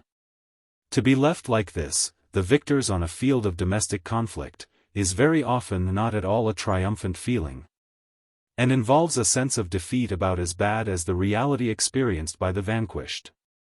Phoebe, who was imaginative, and had lively feeling, felt a cold shiver go over her as the steps went away one by one, and began to cry softly, not knowing quite why it was. But Clarence, who had no imagination, nor any feelings to speak of, was at his ease and perfectly calm. "What are you crying for?" he said. "The governor can do what he likes. I'd marry you in spite of 100 like him. He didn't know what he was about, didn't the governor, when he tackled me. But, Clarence, you must not break with your father, you must not quarrel on my account." "That's as it may be," he said, "never you mind. When it's cleverness that's wanted, it's you that's wanted to back me up, but I can stick to my own way without you. And my way is this," he said, suddenly lifting her from the ground, holding her waist between his two big hands, and giving her an emphatic kiss.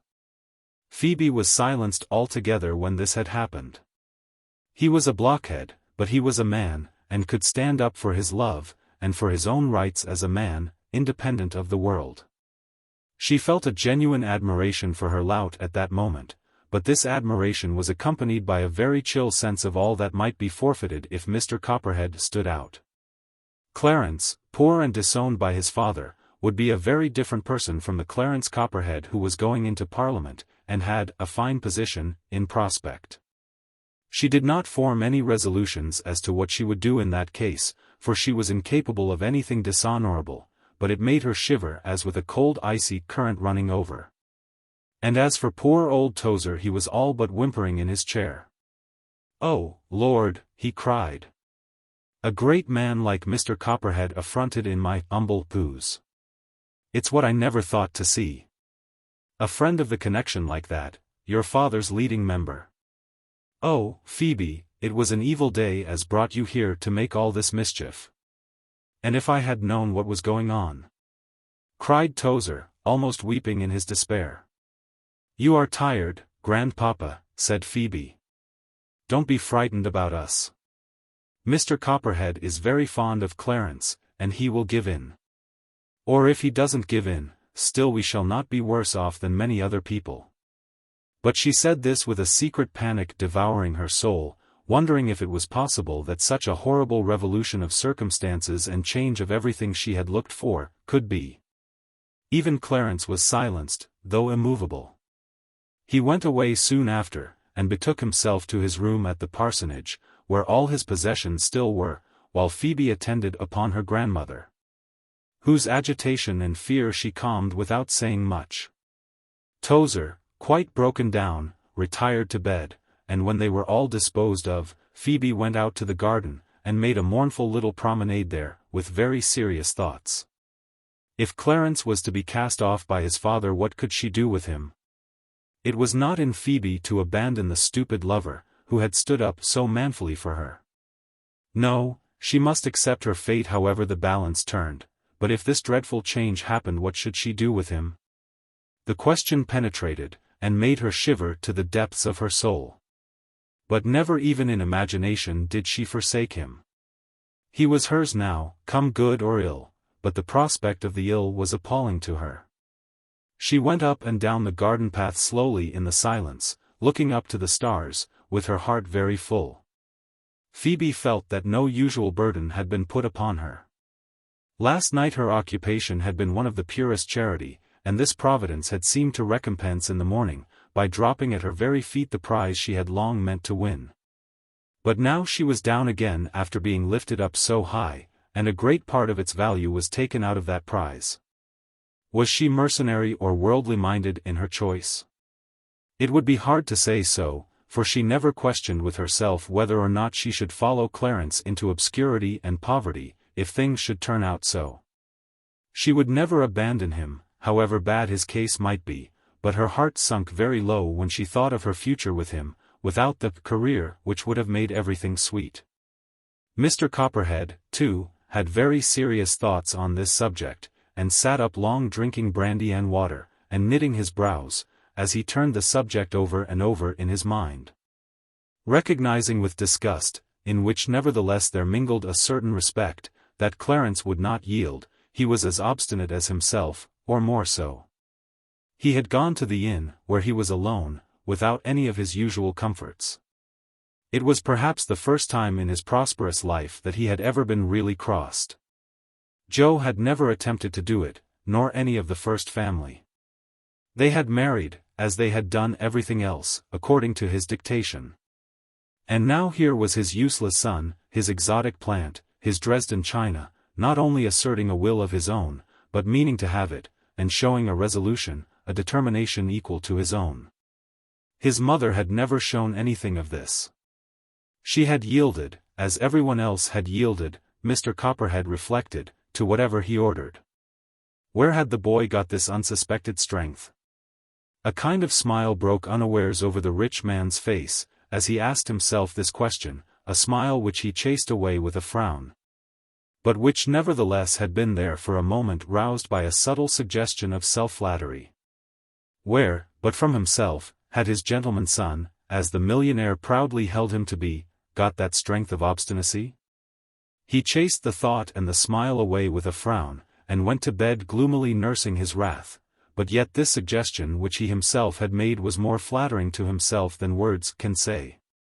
As for Clarence, the only other person deeply concerned, after he had asked for Mr. May, and expressed his regret to learn how ill he was, the young man smoked a cigar on the doorsteps, and then went peaceably, without either care or anxiety, to bed, where he slept very soundly till 8 o'clock next morning, which was the hour at which he was called. Though he did not always get up.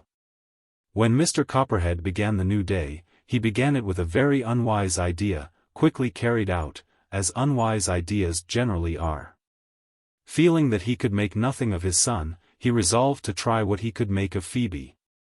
A young woman, nay, a bit of a girl not more than 20, and a minister's daughter, brought up in reverence of the leading member, any resistance on her part seemed really incredible. He could not contemplate the idea of giving up all the cherished plans of his life by a melodramatic renunciation of his son. To give up Clarence, whom he had trained to be the very apex and crowning point of his grandeur, was intolerable to him.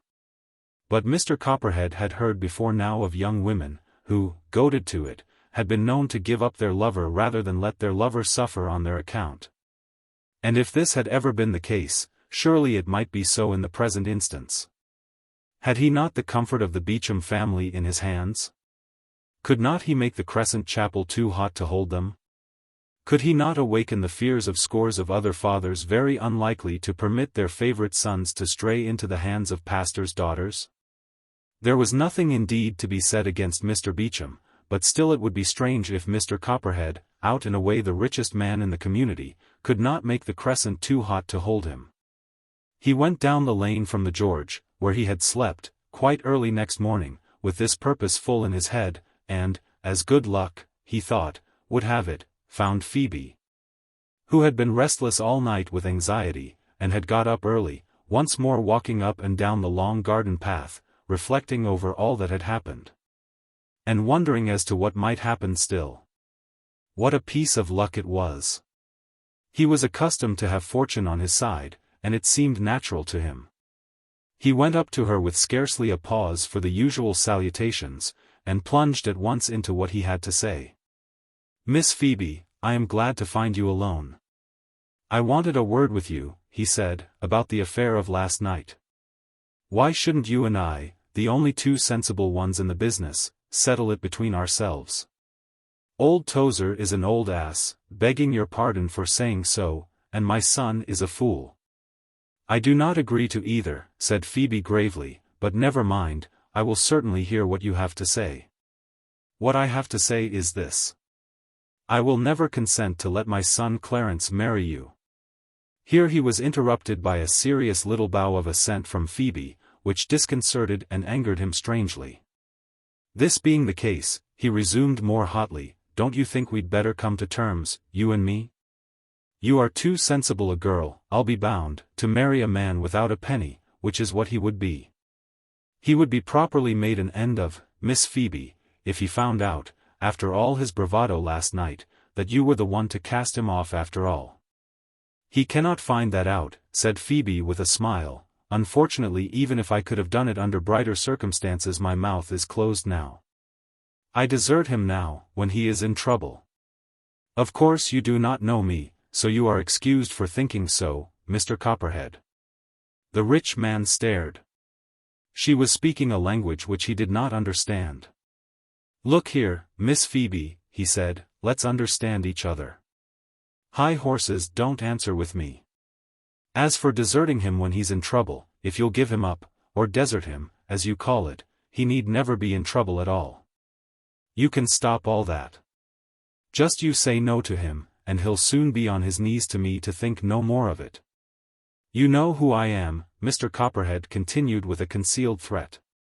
"I have a deal of influence in the connection, though I say it that shouldn't, and I'm very well looked on in chapel business. What would the Crescent do without me? And if there should be an unpleasantness between the minister and the leading member, why, you know, Miss Phoebe, no one better, who it is that would go to the wall." She made no answer, and he thought she was impressed by his arguments. He went on still more strongly than before. "Such a clever girl as you knows all that," said Mr. Copperhead, "and suppose you were to marry Clarence without a penny, what would become of you? What would you make of him? He is too lazy for hard work, and he has not brains enough for anything else. What would you make of him if you had him? That's what I want to know." "And that is just what I can't tell you," said Phoebe smiling. "It is a very serious question. I suppose something will turn up." "What can turn up?" "You marry him because he is going into Parliament, and could give you a fine position." "I confess," said Phoebe with her usual frankness, "that I did think of his career. Without that the future is much darker, and rather depressing." "Yes, you see that.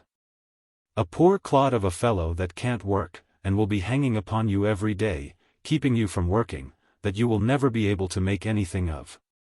"Mr. Copperhead," said Phoebe sweetly, "why do you tell all this to me? Your mere good sense will show you that I cannot budge. I have accepted him being rich, and I cannot throw him over when he is poor. I may not like it, I don't like it, but I am helpless. Whatever change is made, it cannot be made by me." He stared at her in blank wonder and dismay. For a moment he could not say anything. "Look here," he faltered at last, "you thought him a great match, a rise in the world for you and yours. But he ain't a great match any longer.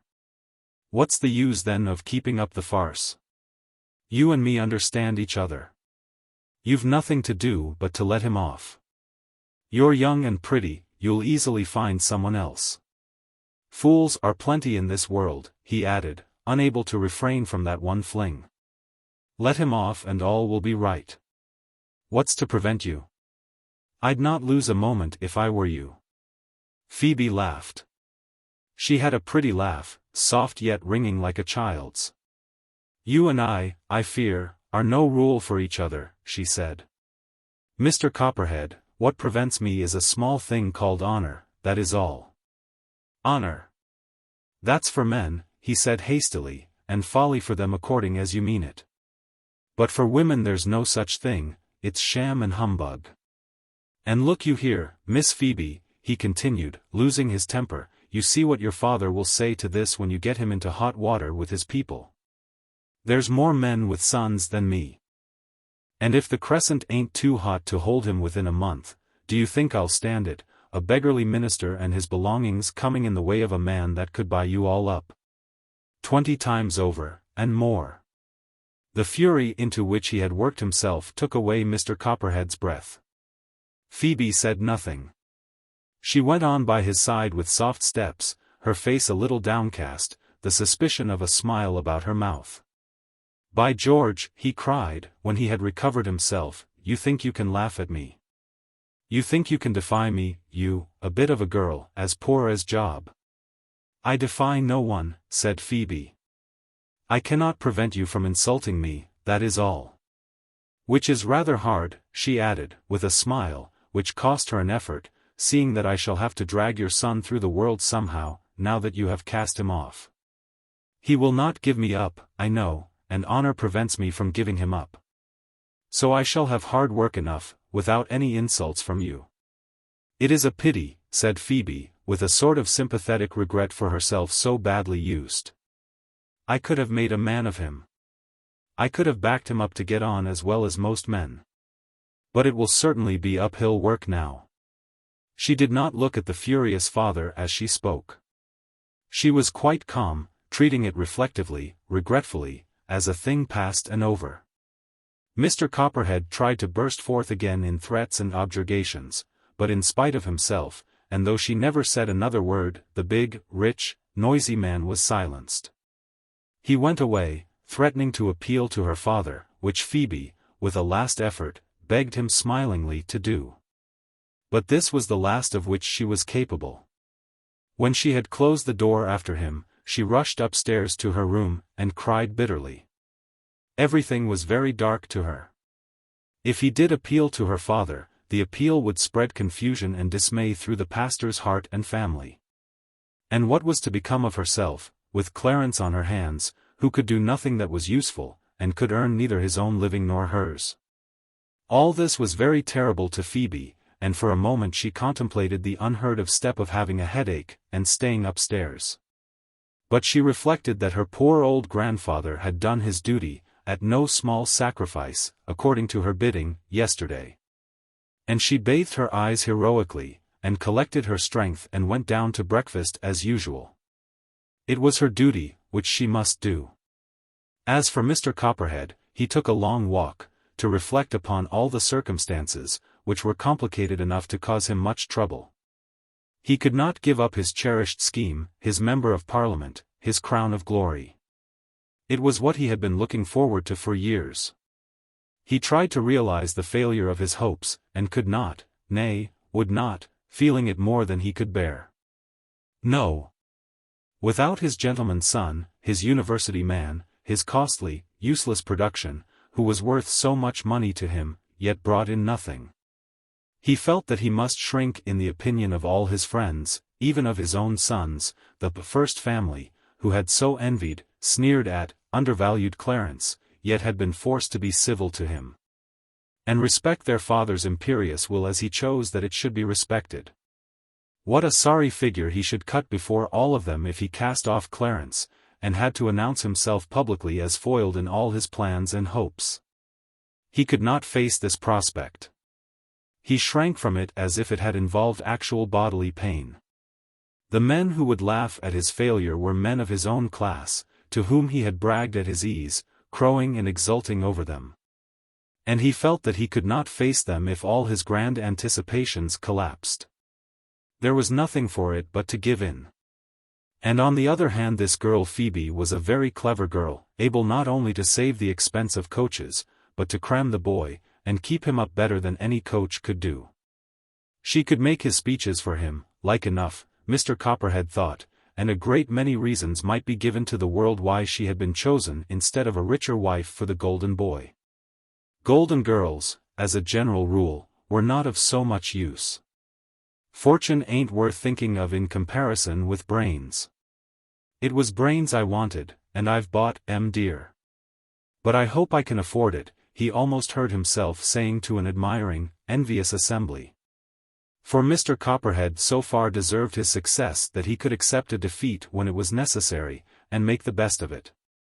When he had nearly ended his walk, and had reached in his thoughts to this point, he met his son, who was walking up from the parsonage to number 6 in the lane. Clarence looked cheerful enough as he walked along, whistling under his breath, towards his love, but when he saw his father, a change came over his face. Once more his eyelids drooped over his eyes, and those muddy brown orbs got fixed in dull obstinacy, once more his upper lip shut down sullen and fast upon the lower.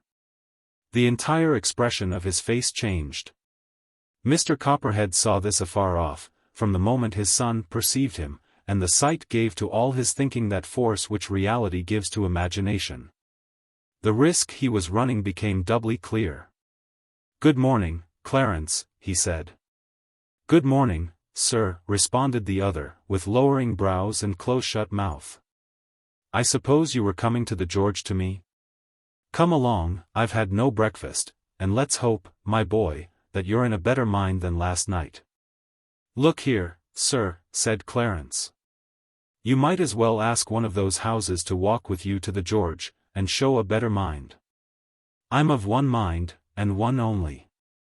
I'll marry Phoebe Beecham, whether you like it or not, and no other woman in this world." "Is that your last word?" said the father, curiously repeating, without being aware of it, his question of the previous night. "That's my last word," said the son, contemplating his father sullenly from under the heavy lids of his obstinate eyes. "Very well," said Mr. Copperhead. "Then come along to breakfast, for I'm hungry, and we can talk it over there." Chapter 45. The Last. This is how Phoebe's difficulties ended. Contrary to her every expectation, Mr. Copperhead made a great brag of her powers wherever he went. "Money is money," he said, "but brains is brains, all the same, we can't get on without 'em, and when you want to make a figure in the world, sir, buy a few brains if they fall in your way, that's my style. I've done with stupid ones up till now, but when I see there's a want of a clever one, I ain't such a fool as to shut my eyes to it. They cost dear, but I'm thankful to say I can afford that, aye, and a good deal more." Thus everything was satisfactorily arranged. Tozer and his wife cried together for joy on the wedding day, but they did not expect to be asked to that ceremony, being well aware that Phoebe, having now completely entered into the regions of the great, could not be expected to have very much to say to them. "Though I know, the darling, as she'd just be the same if she was here, and wouldn't let nobody look down upon you and me," said the old woman.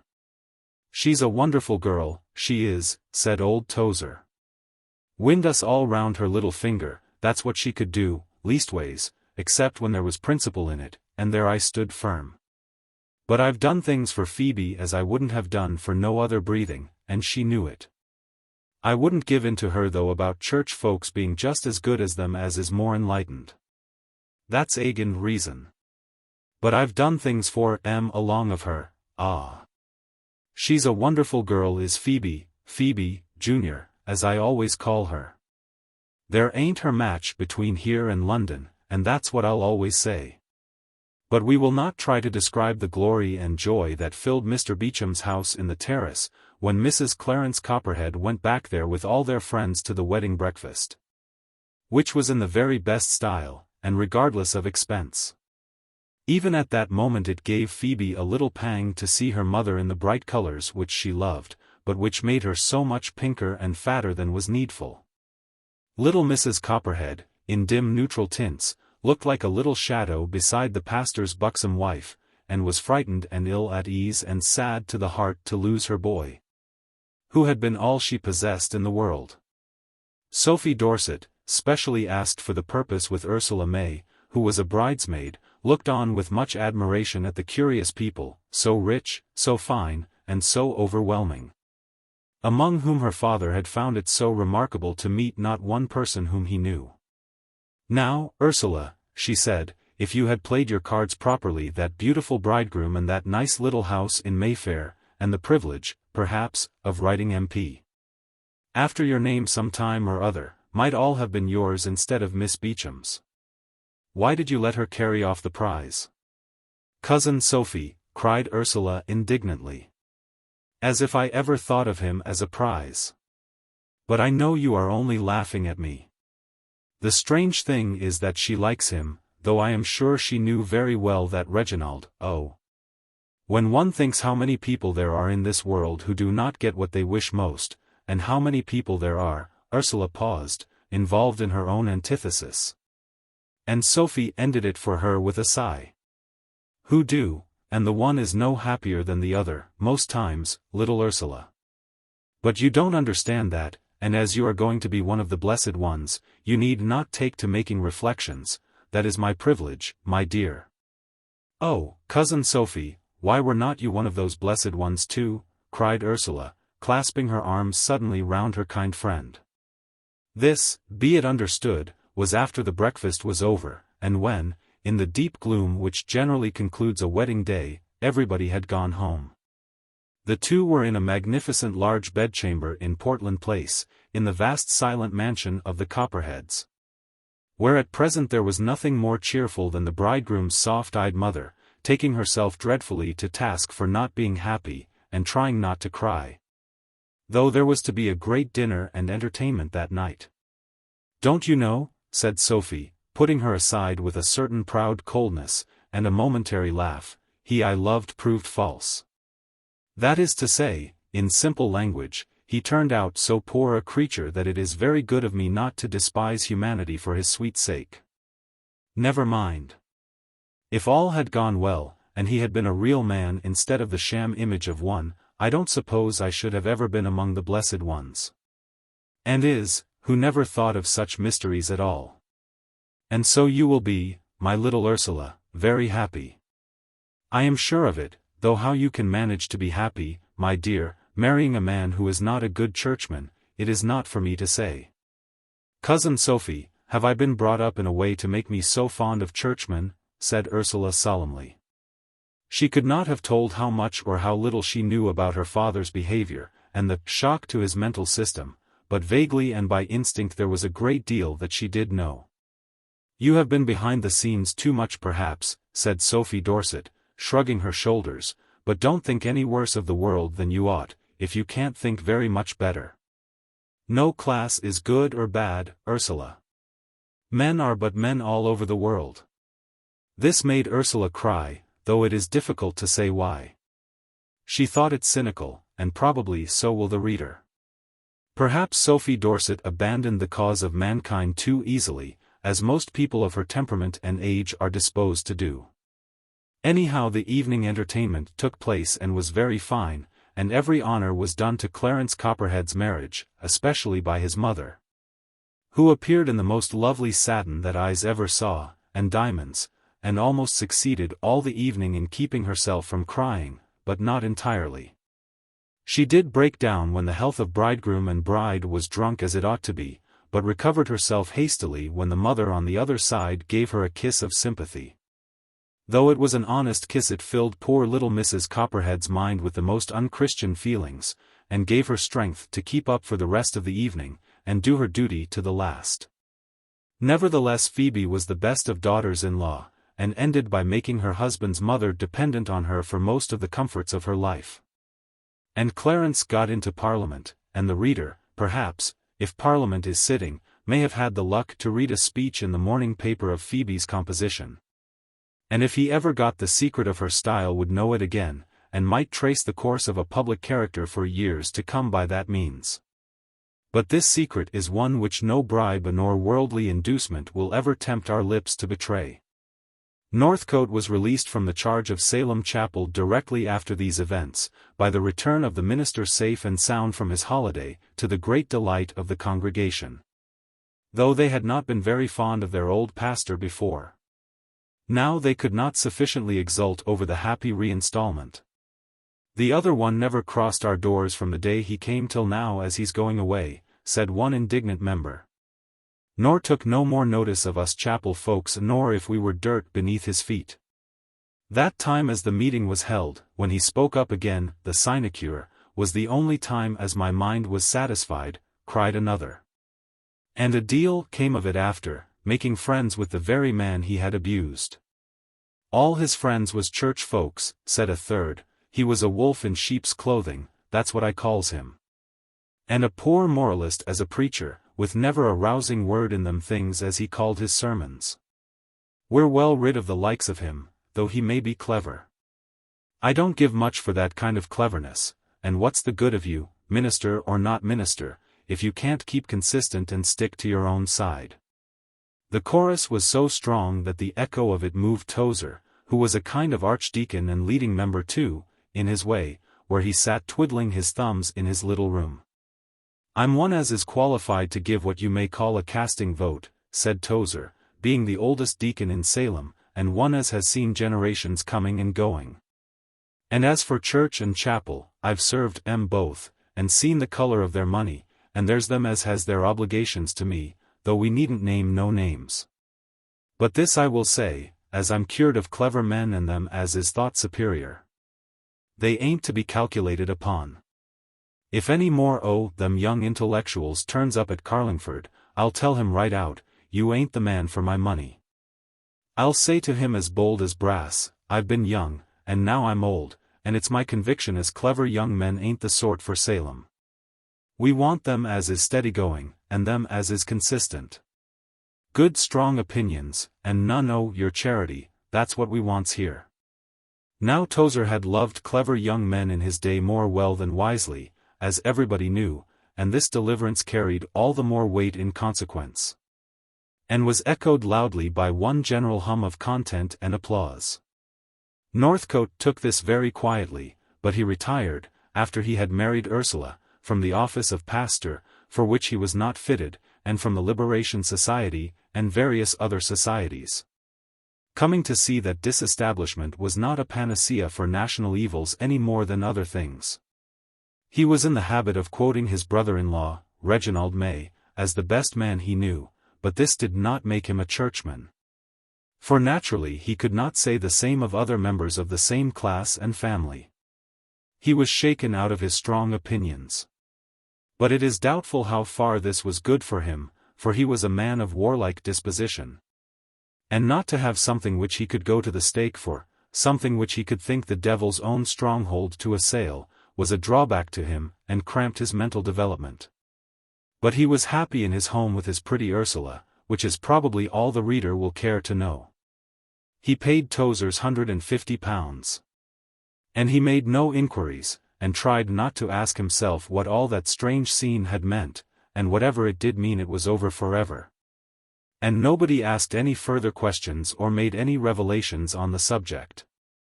As for Mr. May, his mysterious illness went on for some time, the doctors never venturing to put any name to it. It was a mental shock and perhaps aberration, though he was sane enough to calm down after that incomprehensible scene. Mr. Simpson of the bank had a good guess at the secret of the enigma, but even Tozer got hazy about it after a while, and though he knew that he had done Mr. May a wonderful service, could scarcely have told what it was, and neither, when it was all over, could the culprit have told. He got better and worse for about a year, and then he died, his strength failing him without any distinct reason, no one could tell how. Reginald got the living and stepped into his father's place, making a home for the children, which sharp Janey rules over, not so softly or steadily as Ursula. With a love of theories and experiments not quite consistent with the higher graces of housekeeping, yet with an honest meaning through it all. As the times are so unsettled, and no one can tell what may become within a year of any old foundation, the trustees have requested Reginald to retain his chaplaincy at the old college. So that he is in reality a pluralist, and almost rich, though they say the hardest-worked man in Carlingford. He has his vagaries too, which no man can live without, but he is the kindest guardian to his brothers and sisters, and bears with Janey's freaks with exemplary gentleness. And he has a curate, whom in the course of nature Janey will probably marry, though this has not yet been revealed to either party, who have reached only the first stage of hating each other up to this time. It is not thought in the family that Reginald will ever marry. She was never worthy of him, the sisters say, but he thinks differently, as yet at least. However, he is young, and things may mend.